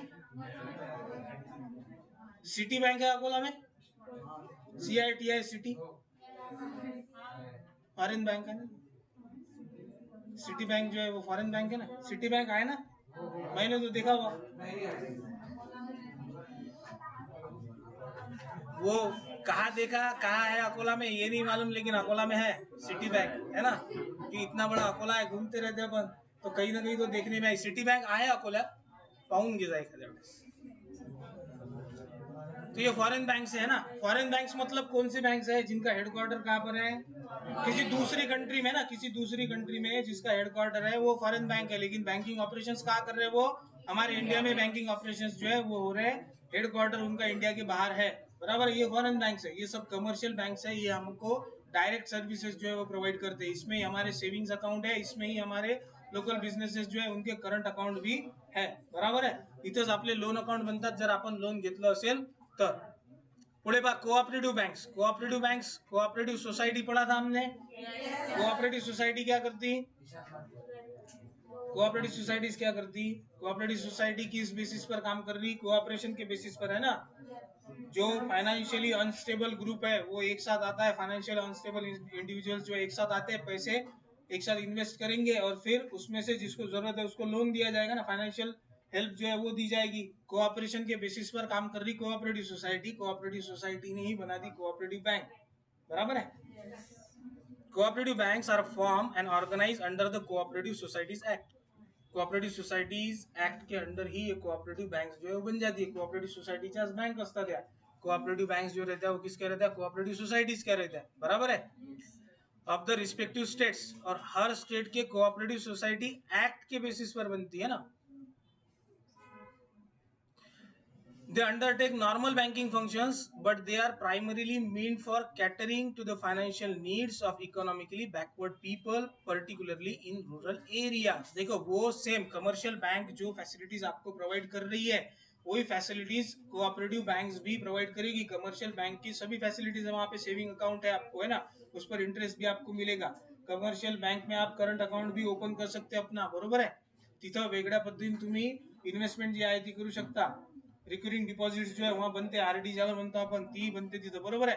तो आप जो कमर्शियल बैंक्स में आपको फैसिलिटीज मिल रही है, लोन भी चाहिए तो वो भी मिल जाएगा, वो सभी फैसिलिटीज आपको कोऑपरेटिव बैंक्स में मिलेगी. लेकिन ये स्पेशली काय के लिए, इनका इंटेंशन क्या है, इनका पर्पस क्या है, जो कोऑपरेटिव सोसाइटी का पर्पस है, फाइनेंशियली बैकवर्ड जो पीपल है उनको सपोर्ट सिस्टम प्रोवाइड करना, फाइनेंशियल सपोर्ट सिस्टम जो है वो प्रोवाइड करना. वही कोऑपरेटिव सोसाइटी के बैंक्स जो है, कोऑपरेटिव बैंक्स, इनका भी पर्पस वही है, इंटेंशन वही है ना, क्योंकि ये उसी काम के लिए एस्टॅब्लिश किए गए है. आलं का लक्षात? पुढे झाला मग. हे बघा काय म्हणतात, primary credit societies, district central cooperative society, cooperative banks and state cooperative banks. State cooperative banks है ना, district cooperative banks on primary credit societies. आता मला सांगा, आपल्या इथं कोऑपरेटिव्ह बँक्स कुठल्या कुठल्या दाखवल्या? निशांत कोऑपरेटिव्ह सोसायटीची जी बँक आहे ती कशातील प्रायमरी क्रेडिट सोसायटी आहे? डिस्ट्रिक्ट क्रेडिट सेंट्रल कोऑपरेटिव्ह आहे, state cooperative bank. State cooperative banks मतलब कौन सी बैंक है? अकोला अर्बन कोऑपरेटिव्ह म्हणजे मल्टी शेड्यूल्ड बँक्स ज्या आहेत, कोऑपरेटिव्ह सोसायटीच्या मल्टी शेड्यूल्ड बँक ज्या आहेत, मल्टी ब्रांच ज्या आहेत, जिथं ज्यांच्या ब्रांचेस ज्या आहेत पूर्ण स्टेट मध्ये आहेत. अकोला अर्बन की ब्रांच इंदौर में भी है, याद रखना. अकोला अर्बन की बैंक का इंदौर में भी है. अकोला अर्बन कहाँ तक पहुंच गई? इंदौर में भी. मल्टी शेड्यूल्ड बैंक है वो, मल्टी शेड्यूल्ड बैंक है ना. अकोला अर्बन कोऑपरेटिव सोसाइटी की बैंक है, लेकिन मल्टी शेड्यूल्ड बैंक है, एक से ज्यादा स्टेट में वो बैंक की ब्रांचेस है, बराबर है. तो ये स्टेट कोऑपरेटिव बैंक है. ये कौन सी बैंक है? State cooperative bank. State district central cooperative bank. Cooperative banks माहित आहेत ना? चला सांगा. गजानन नागरी पतसंस्था,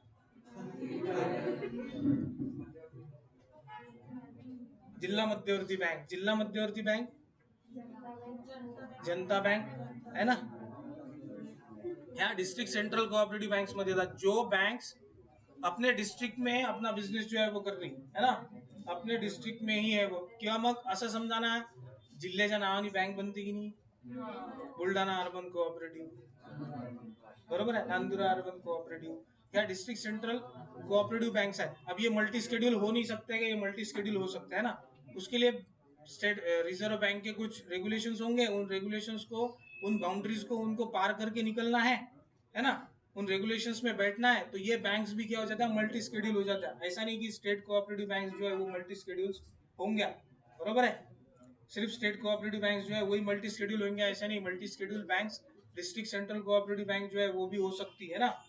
त्यानंतर प्रायमरी क्रेडिट सोसायटी, ह्या काय करतात? प्रायमरी क्रेडिट सोसायटी, क्रेडिट का मतलब क्या? लोन प्रोवाइड कर रहे हैं ना. प्राइमरी क्रेडिट सोसाइटीज क्या है? ये प्राइमरी क्रेडिट सोसाइटीज बाकी कोऑपरेटिव सोसाइटी को भी लोन एड्स प्रोवाइड कर सकती है.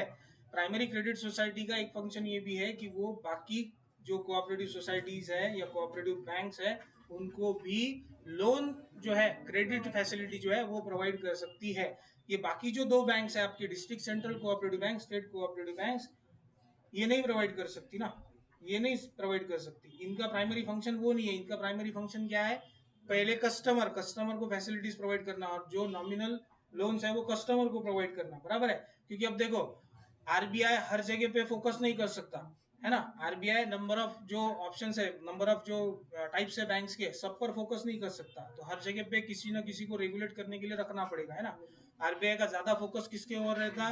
कमर्शियल बैंक्स की तरफ. आरबीआई का ज्यादा फोकस कमर्शियल बैंक्स की तरफ क्यों है? क्योंकि कमर्शियल बैंक्स जो है वो डायरेक्टली कस्टमर को सर्विस प्रोवाइड कर रही है, और कस्टमर जो है वो सबसे ऊपर है. वो डिपॉजिट ही नहीं करेगा तो तुम कर लो क्या करना है तुम्हारा, तो बरोबर है. कस्टमर जो है वो सबसे ऊपर है, उसकी जो सिक्योरिटी है वो सबसे ज्यादा इंपॉर्टेंट है. तो आरबीआई का ज्यादा फोकस किसकी ओर है? कमर्शियल बैंक्स की ओर. तो बाकी बैंक्स की ओर फोकस करने के लिए उनके ऊपर एक आधी रेगुलेटरी बॉडी जो है वो रखनी जरूरी है ना. बरोबर आहे का? एक बॉडी पाहिजे की नहीं? हर जगह पे नहीं. सेंट्रल गवर्नमेंट हर स्टेट पर फोकस रख सकती क्या? नहीं. स्टेट गवर्नमेंट बना दी की नहीं. अब स्टेट गवर्नमेंट हर डिस्ट्रिक्ट पर फोकस रख सकती क्या? नाही. जिल्ह्याच्या ठिकाणी आहे ना, लीगल ऑथॉरिटीज, बरोबर आहे. शहरानुसार त्यांच्या लीगल ऑथॉरिटीज आहे. हर किसी को अलग अलग काम दिए. महानगरपालिका को अलग काम है, जिला परिषद को अलग काम है, बराबर है. ये काम कर दिए ना. अपना कलेक्टर का ऑफिस है, उसका काम अलग है, बराबर है. तो हर किसी को अपनी रिस्पॉन्सिबिलिटीज दे दी. हर जगह पे एक इंडिविजुअल जो है वो काम नहीं कर सकता, इसलिए वो क्या है डिपार्टमेंट्स बना दिए और हर डिपार्टमेंट पर एक रेगुलेटिंग बॉडी रख दी. तो ऐसा समझो प्राइमरी क्रेडिट सोसाइटीज वो रेगुलेटरी बॉडी है कोऑपरेटिव सोसाइटीज के लिए, बराबर है. वो उनके फैसिलिटेशन को ध्यान में रखती है. अलग अलग लक्षात. चला पुढे इंडस्ट्रियल डेवलपमेंट बैंक. अब ये बैंक जो है इनका तो पर्पज सबसे इंपॉर्टेंट है. इंडस्ट्रियल डेवलपमेंट बैंक जो है इनका जो पर्पज है वो सबसे इंपॉर्टेंट है. इंडस्ट्रियल डेवलपमेंट बैंक के दो नाम बताए थे, आईडीबीआई लॉन्ग फॉर्म. हाँ जोरान बोला ना. हाँ industrial development bank of India IDBI. और दूसरी बताई थी ना, वो आईडीबीआई को यस लगा देना आगे, S IDBI small industrial development bank of India. IDBI याद में रहता ना तो फिर यस लगाना small industrial development bank of India. Industrial development bank से इंडिया में ये किस चीज के लिए, इनका प्राइमरी पर्पस क्या है, इंडस्ट्रीज जो है small scale industries, medium scale industries और लार्ज स्केल इंडस्ट्रीज, इनकी डेवलपमेंट, इनको क्या है फाइनेंशियल सपोर्ट जो है वो प्रोवाइड किया जाता है. फाइनेंस सबसे इंपॉर्टेंट है बिजनेस में आपके, तो फाइनेंशियल सपोर्ट जो है वो प्रोवाइड किया जाता है. देखो these are financial institutions that provide medium and long term funds to the business firms. देखो यहाँ पर industrial finance corporation of India IFCI, त्यानंतर state finance corporation SFC, Maharashtra state finance corporation MSFC है ना. ये इंडस्ट्रियल डेवलपमेंट बैंक्स. SIDBI भी industrial development bank है ना. Industrial development bank of India industrial development bank है, लेकिन specialise industrial development bank second जो है दिया, उसके बाद स्पेशलाइज बैंक, तो स्पेशलाइज इंडस्ट्रियल डेवलपमेंट बैंक आप बोल सकते हो उसको, बरोबर. IDBI SIDBI industrial development bank of India. तो आईडीबीआई SIDBI को आपने ऊपर लिखा तो भी सही है, गलत नहीं है. इंडस्ट्रियल डेवलपमेंट बैंक नाम में ही है उसके. अलग लक्षात. ह्या ज्या आहेत ह्या कॉर्पोरेशन्स आहेत, ये क्या है, ये इंस्टीट्यूशंस है. इंडस्ट्रियल डेवलपमेंट बैंक्स में आपको जो एग्जांपल्स दिए IFCI, ये इंस्टीट्यूशन है. हे काय आहेत, हे इंस्टीट्यूशंस आहेत, बरोबर है. ये फाइनेंशियल इंस्टीट्यूशंस है. फाइनेंशियल इंस्टीट्यूशंस और बैंक्स दो अलग अलग बातें हैं ना. Bank is a type of financial institution, bank is a type of financial institution, लेकिन वो अलग तरह का फाइनेंशियल इंस्टीट्यूशन है. और जो फाइनेंशियल इंस्टीट्यूशंस है जो सिर्फ फाइनेंस प्रोवाइड करने का काम पड़ेंगे, अब इनके पास आपका डिपॉजिट नहीं है. ये जो फाइनेंशियल इंस्टीट्यूशंस है जो सिर्फ फाइनेंस प्रोवाइड कर रहे हैं, इनके पास आपका डिपॉजिट नहीं है. बैंक के पास क्या है, आपका डिपॉजिट है, और उसको वो फाइनेंशियल एड के तौर पर दूसरे बिजनेसेस को दे रही है ना. फाइनेंशियल इंस्टीट्यूशंस जो है जो सिर्फ फाइनेंस प्रोवाइड कर रहे हैं, उनके पास आपका डिपॉजिट नहीं है. फिर उनके पास फंड कहाँ से आ रहा, तो फंड येऊन कुठून राहिला, कहाँ से आ रहा वो फंड, एक RBI, दूसरा इन्वेस्टर्स का पैसा है. किसका पैसा है, इन्वेस्टर्स का पैसा है, या फिर वो किसी तो भी दूसरी बड़ी ऑर्गेनाइजेशन की सब्सिडरी है. अगर ये गवर्नमेंट है तो फिर ये गवर्नमेंट की सब्सिडरी है. सब्सिडरी मतलब क्या, इसके ऊपर कोई तो भी मेन बिजनेस जो है वो चल रहा है ना, उस बिजनेस की ये सब्सिडरी है, बराबर है. बजाज फिनसर्व नाम सुना, बजाज फिनसर्व का नाम सुना, फाइनेंशियल इंस्टीट्यूशन है जो लोन प्रोवाइड कर रहा. उसके पास आपका वो बैंक नहीं है जिसके पास आपका डिपॉजिट है, लेकिन इसके पास फंड कहाँ से आया, RBI, बराबर है. दूसरा इन्वेस्टर्स का फंड, तीसरा बजाज कंपनी की सब्सिडरी है वो, वहां से फंड आया उसके पास, है ना. तो यहाँ पर ऊपर जो इंडस्ट्रियल डेवलपमेंट बैंक्स में आपको जो एग्जांपल्स दिए, ये कॉर्पोरेशंस इंस्टीट्यूशंस है, बराबर है. इनके पास हमारा डिपॉजिट नहीं है. और जो नीचे दी गई है स्पेशलाइज बैंक, वो स्पेशलाइज इंडस्ट्रियल डेवलपमेंट बैंक है जिनके पास आपका डिपॉजिट भी है. आईडीबीआई कमर्शियल बैंक के जैसा भी काम कर रही और इंडस्ट्रियल डेवलपमेंट बैंक भी है, मतलब वो ऐसे इंडस्ट्रियल डेवलपमेंट बैंक है जो कमर्शियल भी है. देखो आईडीबीआई जो कमर्शियल बैंक में भी आती. आईडीबीआई में सेविंग अकाउंट है आपका, आईडीबीआई में हमारा करंट अकाउंट रहता, आईडीबीआई से हम जनरल ट्रांजैक्शन जो है वो कर सकते हैं। इंडस्ट्रियल डेवलपमेंट बैंक है ना, वो काय के लिए एक पर्पस था गवर्नमेंट का कि इंडस्ट्रियल डेवलपमेंट को फैसिलिटेट करने के लिए वो बैंक बनाई, लेकिन उसको कमर्शियलाइज भी किया गया। मतलब आईडीबीआई कमर्शियल बैंक में भी लिखा आपने तो आईडीबीआई गलत नहीं है, कमर्शियल बैंक भी है। आईडीबीआई इंडस्ट्रियल डेवलपमेंट बैंक भी है, और अब उसका पर्पस स्पेशली क्या है, इंडस्ट्रियल डेव्हलपमेंट, इसलिए वो स्पेशलाइज बैंक भी है। आलं लक्षात? तर आयडीबीआय तिन्ही ठिकाणी येते भाऊ, आलं लक्षात? एसआयडीबीआय नहीं येणार हा, एसआयडीबीआय नहीं आएंगी। एसआयडीबीआई इंडस्ट्रियल डेवलपमेंट है या फिर स्पेशलाइज है, एसआईडीबीआई कमर्शियल में नहीं आएंगी। आएगा ध्यान में? देखो फिर उसके बाद स्पेशलाइज बैंक्स दी। There are some banks which cater to the requirements and provide overall support for setting up business in specific areas. अब ये बैंक्स काय के लिए बनाई गई? स्पेशलाइज बैंक समझ लो, ये क्या है? स्पेसिफिक एक इंडस्ट्री जो है। अब तक हम क्या कर रहे थे? इंडस्ट्रियल डेवलपमेंट की बात कर रहे थे। अब ये क्या कर रहे हैं? उस इंडस्ट्रीज में नंबर ऑफ इंडस्ट्रीज है, उन इंडस्ट्रीज में स्पेशल इंडस्ट्रीज जो है उनको सपोर्ट करने के लिए बनाई गई नाबार्ड। नाबार्ड कशासाठी बनवली? ॲग्रिकल्चर इंडस्ट्री को लोन देने के लिए। एग्रीकल्चर इंडस्ट्री जो है उसको फाइनेंशियल सपोर्ट के लिए नाबार्ड बनाई गई, बरोबर है? तो नाबार्ड क्या है? स्पेशलाइज बैंक है, मतलब इंडस्ट्रीज जो है उनके एक स्पेशल सेक्टर को फाइनेंशियल सपोर्ट के लिए बैंक बनाई गई, बरोबर है बात? There are some banks which cater to the requirements and provide overall support for setting up business in specific areas. Exim bank, Exim bank क्या है? एक्सपोर्ट इंपोर्ट बैंक है ना। वो एक्सपोर्ट इंपोर्ट के बिजनेसेस जो है सिर्फ उनके लिए काम करने वाली बैंक है ना। ये बाकी बिजनेसेस को काम करेगी क्या? बाकी इंडस्ट्रीज के लिए है क्या? बिल्कुल भी नहीं है। एसआईडीबीआई, एसआईडीबीआई क्या है? स्पेशलाइज बैंक है। क्यों? Small industrial development bank. अब मीडियम स्केल इंडस्ट्रीज और लार्ज स्केल इंडस्ट्रीज कोई लेना देना रहा क्या? नहीं। स्मॉल स्केल इंडस्ट्रीज के लिए काम करेंगे भाई। 5 करोड़ के नीचे टर्नओवर है तुम्हारा तो तुम हमारे पास आओ, उससे ज्यादा है तो तुम आईडीबीआई के पास जाओ, बराबर है? 5 करोड़ से नीचे है तुम तो हमारे पास आओ, बराबर है? नाबार्ड, नाबार्ड किसके लिए? एग्रीकल्चर इंडस्ट्री के लिए, बराबर। ये स्पेशलाइज बैंक है, मतलब इंडस्ट्रीज जो है, इंडस्ट्रीज को क्या कर दिया? इंडस्ट्री का बहुत बड़ा स्कोप था है ना, तो उस इंडस्ट्री के स्कोप को कर दिया छोटा। अब आपको क्या करना है? आपको फोकस करना है, इंडस्ट्रीज पर फोकस नहीं करना। इधर देखो उधर देखो उधर देखो उधर देखो, 10 इंडस्ट्रीज है, 10 इंडस्ट्रीज को संभालू नहीं। अब आपको फोकस कर दिया, आपको एग्रीकल्चर इंडस्ट्री संभालनी है। पूरा फोकस किस पर रहेगा? एग्रीकल्चर इंडस्ट्री पर। बाकी इंडस्ट्री का बाकी जो है वो देख लेंगे, जो इंडस्ट्री से फंक्शन है, बराबर है? एसआईडीबीआई को काम दे दिया स्मॉल स्केल इंडस्ट्री। अब वो देख रहा 5 करोड़ के अंदर कौन कौन है, बस उस पर ही ध्यान दूंगा मैं, है कि नहीं? वो 5 करोड़ के ऊपर वालों को एंटरटेन करेंगे क्या? नहीं। आपके लिए दूसरी इंस्टीट्यूशन है, उधर चले जाइए ना। मतलब जब हमारा जो फोकस है वो सेंट्रल हो जाता है, मतलब एक जगह पे आ जाता है ना, एक जगह पर हम जब फोकस करते हैं तो उस सेक्टर में हम अच्छे से काम कर सकते हैं, बराबर है? उस सेक्टर को अच्छे से डेव्हलप कर सकते हैं। नाबार्ड को अगर सब काम दे देते थे तो एक ना धड भाराभर चिंध्या होऊन बसल्या असत्या।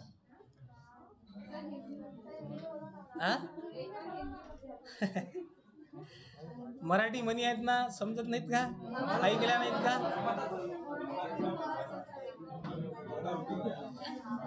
हिंदीत हिंदीत काही ती मन काय ती मला माहित नाही।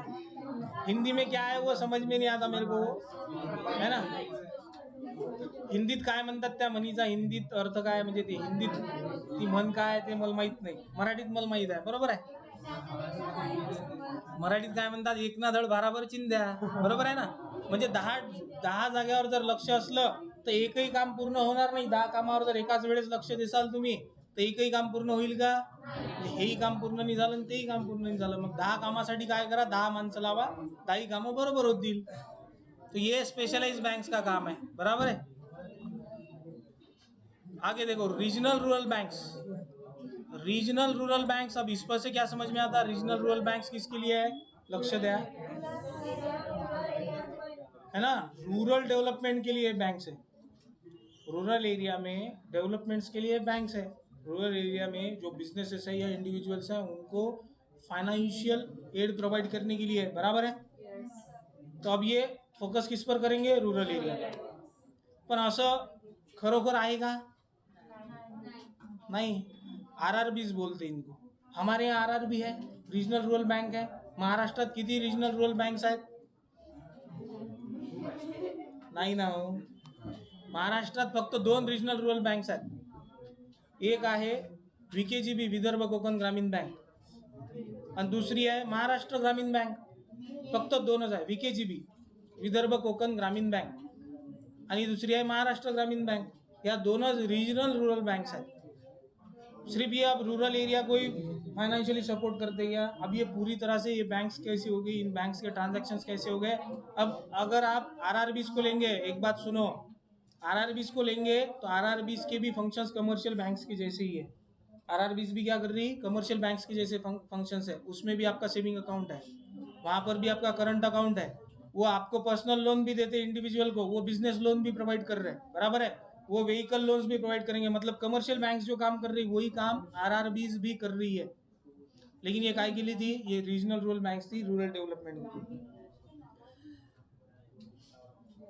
These banks were established in 1975 to provide the facilities in rural areas. 1975 में establish की गई फैसिलिटी किसके लिए, रूरल एरियाज को फैसिलिटीज प्रोवाइड करने के लिए, बराबर है. आपल्या अकोल्यात बँक आहे का, VKGB आहे का, विदर्भ कोकण ग्रामीण बँक आहे का. महाराष्ट्र ग्रामीण बँक नाही आहे, विदर्भ कोकण ग्रामीण बँक आहे. किधर आहे, कोकणात नाही ना. अकोल्यात विदर्भ कोकण ग्रामीण बँकेचं ऑफिस कुठं आहे, जठारपेठकडून आपण उमरीकडे जातो की नाही, स्टेट बँक आहे मधात. स्टेट बँकेच्या बाजूलाच विदर्भ कोकण ग्रामीण बँकेचं ऑफिस आहे. वर गेले की स्टेट बँकेच्या वर गेले की VKGB आहे, बराबर आहे. जाके देख लेना, विदर्भ कोकण ग्रामीण बैंक. फक्त महाराष्ट्रात दोन आहेत. महाराष्ट्र में सिर्फ 2 रजिस्टर्ड ग्रामीण बैंक है, महाराष्ट्र ग्रामीण बैंक, VKGB. त्यातली एक आपल्या इथं आहे. महाराष्ट्र ग्रामीण बँकेचं ऑफिस आपल्या इथं नाही, म्हणजे ब्रांच ती आपल्या इथं नाही.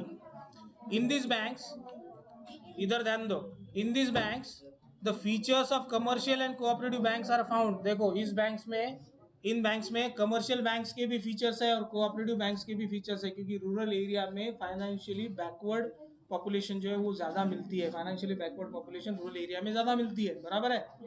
तो फाइनेंशियली बैकवर्ड पॉपुलेशन को सपोर्ट करने के लिए कोऑपरेटिव बैंक्स थी. और कमर्शियल बैंक्स क्या कर रही है, डिपॉजिट एक्सेप्ट कर रही है ना, लोन्स प्रोवाइड कर रही है. तो ये दोनों फैसिलिटीज जो है, ये दोनों फंक्शंस जो है, ये रीजनल रूरल बैंक्स जो है ये प्ले करती है, बराबर है. 50% of their capital is provided by the central government. 50% capital किसका है, सेंट्रल गवर्नमेंट का. सेंट्रल गवर्नमेंट का है, स्टेट गवर्नमेंट का कैपिटल नहीं है इसमें ना. सेंट्रल गवर्नमेंट का 50% कैपिटल है. 50% किसका हो गया, तो प्राइवेट सेक्टर का. 50% किसका है, प्राइवेट सेक्टर का. The main functions of the bank are to provide loans to small farmers and for the development of agricultural activities. बराबर है. ये भी किसको सपोर्ट कर रहे हैं, एग्रीकल्चरल एक्टिविटीज को, फार्मर्स को, एग्रीकल्चरल एक्टिविटीज को. तो फार्मर्स को लोन प्रोवाइड करना, एग्रीकल्चर एक्टिविटीज को फाइनेंशियल सपोर्ट प्रोवाइड करना, बराबर है ना. और जो साइड बिजनेसेस है एग्री को लग के, उनको फाइनेंशियल सपोर्ट प्रोवाइड करना. ये सारे काम कौन कर रहा है, रीजनल रूरल बैंक्स. और इसमें किसके फंक्शंस दिख रहे हैं आपको, कोऑपरेटिव सोसाइटी के बैंक्स के भी और साथ में कमर्शियल बैंक्स के भी. मतलब इसको आप कमर्शियल बैंक में लिख सकेंगे. अगर VKGB को लिखना है आपको बोले तो कमर्शियल बैंक में भी आप लिख सकते हैं, बराबर है. वो रीजनल रूरल बैंक है लेकिन कमर्शियल बैंक के फंक्शन है ना. इसको आप कोऑपरेटिव बैंक्स में भी लिख सकते हैं कि कोऑपरेटिव बैंक भी है भाई ये, क्यों कोऑपरेटिव बैंक के भी इसमें फंक्शंस है, बराबर है. Next, exchange bank. Exchange bank क्या करने वाले हैं, करेंसी एक्सचेंज करेंगे. क्योंकि हम जब इंपोर्ट एक्सपोर्ट करेंगे तो करेंसी एक्सचेंज करने की जरूरत हमको पड़ेगी, बराबर है. क्योंकि इंपोर्ट एक्सपोर्ट दो कंट्रीज के बीच में हो रहा, दो कंट्रीज की करेंसी जो है वो अलग अलग है. तो करेंसी एक्सचेंज करने का फंक्शन किसका है, एक्सचेंज बैंक का. These banks are started by the government to help in import trade and export trade. देखो किसमें हेल्प कर रहे हैं, इंपोर्ट ट्रेड और एक्सपोर्ट ट्रेड में ना. इंपोर्ट एक्सपोर्ट जो बिजनेस है, ट्रेडिंग है, उसमें हेल्प करने के लिए. मतलब आपकी करेंसी जो है उसको एक्सचेंज करवाने के लिए एक्सचेंज बैंक्स की जरूरत है. इंपोर्ट एक्सपोर्ट बैंक जो है हम इंडिया की, वो भी इसमें आ सकती है. इंपोर्ट एक्सपोर्ट बैंक क्या कर रही है, इंपोर्ट एक्सपोर्ट बैंक ही तो सारी रेगुलेशन करती है ना इंपोर्ट एक्सपोर्ट पर. इंडिया का इंपोर्ट एक्सपोर्ट का पर कौन रेगुलेट कर रहा है, import export bank of India. Export import bank जो है, एक्सिम बैंक जो है वो. तो एक्सिम बैंक क्या है, एक्सचेंज बैंक भी है इंडिया की, करेंसी एक्सचेंज बैंक है, बराबर है. Saving banks. This bank accept small savings from public who have fix income. जिनके पास फिक्स इनकम है उनसे ये क्या करते हैं, डिपॉजिट्स जो है वो एक्सेप्ट करते हैं. जिनका फिक्स इनकम है. फिक्स इनकम किसका है, प्राइवेट सेक्टर और गवर्नमेंट सेक्टर। और सबसे ज़्यादा सिक्योर अगर बोलेंगे प्राइवेट सेक्टर की बात अगर करेंगे तो उसकी सिक्योरिटी थोड़ी डामाडोल है। सिक्योर कौन है? Government sector. काम कमी दाम जास्त, काम करने की जरूरत कम है, पैसा ज़्यादा है। देखो ऐसा नहीं है कि गवर्नमेंट सेक्टर के सभी एम्प्लॉयज़ जो है वो बैठ के ही काम कर रहे हैं, मतलब बैठ के है और खाए जा रहे हैं, ऐसा नहीं है ना। मैक्सिमम एम्प्लॉयज़ काम कर रहे हैं, लेकिन वो कैसा है ना, कैमरा चालू है, देखो रियलिटी है भाई। अगर यहाँ पर हम रेगुलेशन की बात करें, 2 मिनिटं फक्त टॉपिकच्या बाजूला, गव्हर्नमेंट आली म्हणजे टॉपिक थोडासा इकडे तिकडे जाते। रेगुलेशन कौन कर रहा? डिस्ट्रिक्ट का। नहीं गवर्नमेंट आहे, गवर्नमेंट की बॉडी सेंट्रल गवर्नमेंट आके कर रही क्या? स्टेट गवर्नमेंट येऊन करते का? नाही, डिस्ट्रिक्ट साठी आहे ना। कौन कर रहा रेगुलेट डिस्ट्रिक्ट को? मी काय म्हणतो लक्ष द्या, कौन कर रहा? कलेक्टर। बराबर है, मतलब कलेक्टर ऑफिस जो है वो रेगुलेशन कर रहा है यहाँ पे, बराबर है। आता हा कलेक्टर आहे, तो कलेक्टर कसा झाला?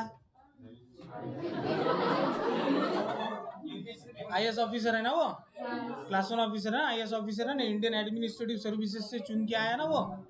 उसने यूपीएससी की एग्जामिनेशन दी ना, ग्रेजुएशन कंप्लीट हुआ उसका, उसने यूपीएससी की एग्जामिनेशन दी, प्रिलिमिनरी मेंस इंटरव्यू। हे प्रिलिमिनरी मेंस जे आहे हे सोपं आहे, याचा इंटरव्यू जो है ना हा डोकं खराब करते, क्योंकि जो पैनल बैठा हुआ रहता वो पैनल सब आईएएस ऑफिसर्स का पैनल है। वो आईएएस ऑफिसर्स का जो पैनल है 8-10 लोगों का, वो आईएएस ऑफिसर्स का पैनल वो बैठ के उसको सवाल पूछेगा। वो जो सवाल है वो सवाल ऐसे रहते कि उसने कितनी भी स्टडी कर ली हो उसका वहाँ पर प्रॉब्लम होना ही होना है। बहुत ज़्यादा स्टेबल चाहिए वो, है ना, माइंड से बहुत ज़्यादा स्टेबल चाहिए। इतने बड़े, मतलब ये प्रिलिमिनरी और जो मेंस दिया आपने वो क्रैक करना आसान है, लेकिन इंटरव्यू क्रैक करना मुश्किल है। प्रिलिमिनरी के मार्क्स जो है उसको काउंट नहीं किया जाता, वो ख़त्म हो गए, उसका लेना देना नहीं। मेंस के और इंटरव्यू के मार्क्स जो है आपकी फाइनल मेरिट लिस्ट के लिए बनते, और जब मेंस और इंटरव्यू के फाइनल मेरिट लिस्ट के लिए मार्क्स बन के आते, आप सिलेक्ट होते, 8-10 साल की ड्यूटी के बाद आपको किसी स्टेट का, किसी डिस्ट्रिक्ट का कलेक्टर बनाया जाता है। उसके बाद आपको रेगुलेट करने वाला कौन है? कौन है? दो अंगठा छाप। हाँ, मेरे को एक बात बोलो, किसी भी मिनिस्टर के सिलेक्शन के लिए कोई क्राइटेरिया है? वो ग्रेजुएट होना चाहिए, उसको एग्जामिनेशन देना है, और वो कलेक्टर को रेगुलेट करेगा कि नहीं करेगा, उसके ऑर्डर कलेक्टर को फॉलो करना है। ये सिस्टम है। म्हणजे गवर्नमेंट स्टेबल इनकम जो है उनसे हम कहा थे स्टेबल इनकम पर थे। गवर्नमेंट एम्प्लॉईज जो है उनका इनकम जो है वो स्टेबल है, बराबर है ना। गव्हर्नमेंट आठवली म्हणून हे सांगितलं, तुम्ही याच्यावर विचार करून पहा की तुम्हाला किती पटते ह्या सगळ्या गोष्टी। मग सगळेच पॉलिटिशियन इतकी हुशार नाहीत ना की ते सगळं चालू शकतात। घ्या नाव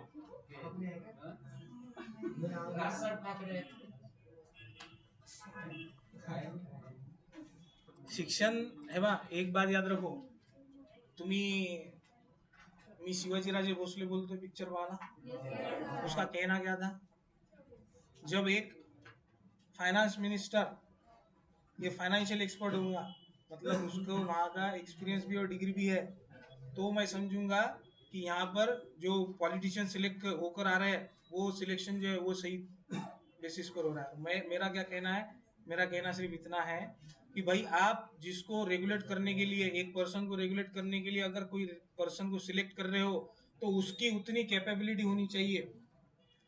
नाव घेण्याची आवश्यकता नाही, असा कुठलाही पॉलिटिशियन तुमचा इतका शिकलेला नाही, काही मोजके नाव सोडले तर, नाव मी घेतो, मोजके नाव सोडले तर, की त्यांची खरोखर खरोखर कैपेबिलिटी आहे कि ते एका आईएएस ऑफिसरला रेगुलेट करतील, उनको ऑर्डर देने की कैपेबिलिटी नहीं है।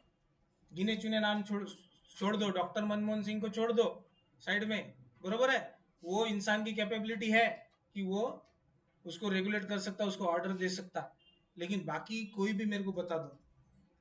रेगुलेट करने के लिए मैं ये नहीं बोल रहा कि उसका क्वालिफिकेशन ही होना चाहिए, लेकिन जिस पोस्टिंग के लिए या जिस मिनिस्ट्री के लिए वो अप्लाई कर रहा, उस मिनिस्ट्री के लिए उसका क्वालिफिकेशन तो ना। फाइनेंस मिनिस्ट्री के लिए वो फायनान्शियल एक्सपर्टही नाही आहे, त्याचं BA झालेला आहे, त्याचा इकॉनॉमिक्सचा त्याचा BAच्या पूर्ण अभ्यासात त्याचा इकॉनॉमिक्सचा काही संबंध नाही, वो इकोनॉमी क्या समझेगा? बोलने का मतलब क्या है, इकोनॉमी क्या समझेगा? कलेक्टर की एग्जामिनेशन दे रहे ना, यूपीएससी की प्रिपरेशन करके देखो, यूपीएससी में आपको सब कुछ पढ़ना पडता. हिस्ट्री जी वाचावी लागते ना, हिस्ट्री, ती जगाची हिस्ट्री, भारताची हिस्ट्री, भारत की पूरी हिस्ट्री पढ़ना पडता. आधुनिक भारताचा इतिहास नाही वाचावा लागत, अर्वाचीन पासून इथपर्यंत वाचावं लागते, बरोबर आहे. उसको ज्योग्राफी पढ़ना पड़ता वर्ल्ड की, इंडिया की, बराबर है. उसको इकोनॉमी पढ़ना पड़ता, वर्ल्ड इकोनॉमी, इंडियन इकोनॉमी, बराबर है. और इतना सब कुछ पढ़ने के बाद वो वहां जाता, क्यों?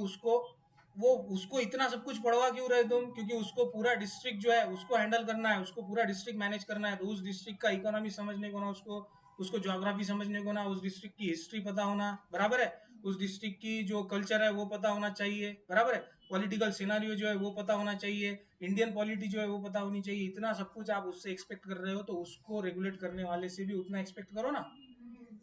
सरळ सरळ आहे. म्हणण्याचा अर्थ काय आहे?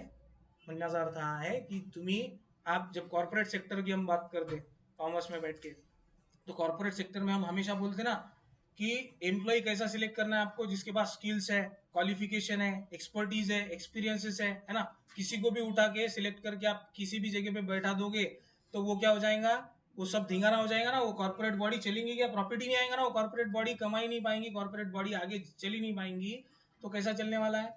तो जब कॉर्पोरेट बॉडी के लिए हम इतना कुछ सोच रहे हैं, तो ये भी तो पूरी कंट्री को संभालने का काम है ना. इसके लिए भी तो आपको कुछ ना कुछ तो सोचना पड़ेगा, इसके लिए कुछ ना कुछ तो सोचना पड़ेगा. और हम बात करते हैं कि समय के साथ सबको बदलना चाहिए, तो समय के साथ ये सिस्टम भी बदलने को होना.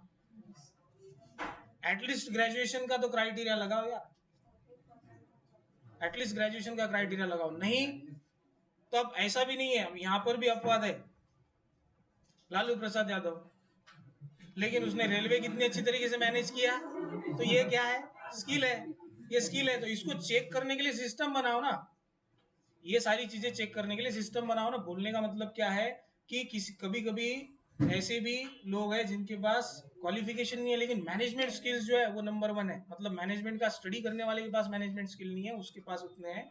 तो ये सिस्टम बनाओ ना कि उसको आप सिलेक्ट कर सके सही इंसान को. तो सिलेक्शन आपका हर बार गलत होते जा रहा है. इंटेंशंस जो है सिलेक्ट होकर आने वाले के, वो क्या है, वो तो हम कितने सालों से देख रहे हैं. 70-75 वर्ष झाले आपल्याला माहित आहे आपण काय पाहून राहिलो. वर जे सिलेक्ट होऊन येऊन राहिले 2-4-5 लोक सोडा, पण 2-4-5 लोक जे आहेत त्यांच्यावर पूर्ण भारत चालते का? सारा इंडिया चल रहा है उनके भरोसे पे. 95 लोक बोगस आहेत ना, 5च लोक चांगले आहेत. हे 5 95 हँडल करतील की 95 5 हँडल करतील? तो ये सेविंग बैंक्स क्या करती है, सेविंग बैंक्स का कहना क्या है कि जो फिक्स इनकम ग्रुप है उसके लिए ये काम कर रही है. फिक्स इनकम ग्रुप के लिए मतलब ये बैंक्स वो बैंक्स है जो जिनके पास स्टेबल इनकम है, मतलब गवर्नमेंट एम्प्लॉय जिसके पास फिक्स इनकम है, उसके लिए ये काम करने वाली बैंक्स है सेविंग बैंक्स, बराबर है. It creates the saving habit among people in India. Post office saving bank देख लो, अब यहाँ पर क्या है, पोस्ट ऑफिस सेविंग बैंक जो है ये भी फिक्स इनकम ग्रुप के लिए. अब ऐसा नहीं रह गया कि पोस्ट ऑफिस सेविंग बैंक में सिर्फ फिक्स इनकम ग्रुप का ही अकाउंट बनता. आप और हम जाके भी पोस्ट ऑफिस सेविंग बैंक में अकाउंट ओपन कर सकते, बराबर है. मतलब एक तरह से सेविंग बैंक कैसी होगी, कमर्शियलाइज होगी, कमर्शियल बैंक हो गई है ना.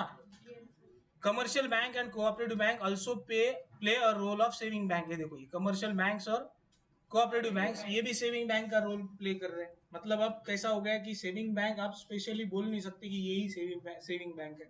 हम स्टेट बैंक को भी सेविंग बैंक बोल देंगे, सेविंग बैंक अकाउंट वहां पर भी हम अपना ओपन कर सकते हैं, बराबर है. The next investment bank, the last one is these banks provide financial and advisory assistance to their customer. Their clients generally include business firms and government organizations. मतलब ये कौन है, गवर्नमेंट ऑर्गेनाइजेशन, बिजनेस फर्म्स, जिनको ये financial advisory provide कर रहे हैं, financial support और फाइनेंशियल एडवाइजरी. इसमें इंडिविजुअल्स नहीं है, इसमें कौन है, एक तो बिजनेस एंटिटी है जिसको फाइनेंशियल एडवाइजरी की जरूरत है ना. मतलब जिसको अपने पैसे को, अपना फाइनेंस जो है वो कहाँ पर इन्वेस्ट करना है, इस एडवाइजरी की जरूरत है. और उसको इन्वेस्ट करने के लिए फाइनेंस भी चाहिए. तो ये इन्वेस्टमेंट बैंक्स वो काम करती है, बराबर है. आता अशा इन्वेस्टमेंट बँक्स कुठल्या आहे, ICICI बैंक, एक्सिस बैंक है ना. हाँ, ये प्राइवेट सेक्टर बैंक्स भी है, हमारी गवर्नमेंट सेक्टर बैंक्स भी है, कमर्शियल बैंक्स, इनका भी वो काम है, इनके भी कुछ डिपार्टमेंट्स जो है वो क्या करते हैं, आपको इन्वेस्टमेंट एडवाइजरी जो है वो प्रोवाइड करते हैं, बरोबर है। स्टेट बैंक ऑफ इंडिया, और स्टेट बैंक ऑफ इंडिया के नीचे उनकी सब्सिडरीज है। SBI life state bank of India की सब्सिडरी है। एसबीआई लाइफ क्या कर रही है, लाइफ इंश्योरेंस प्रोवाइड कर रही है, बरोबर है ना।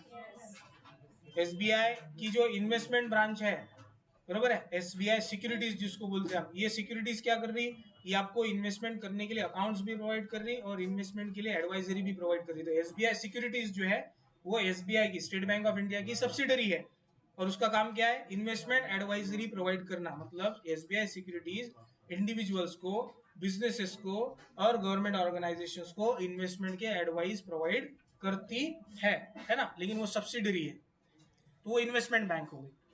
आया समझ में? हाँ, तो ये बैंक के 2 क्वेश्चंस जो है हमारे ये हो गए कंप्लीट।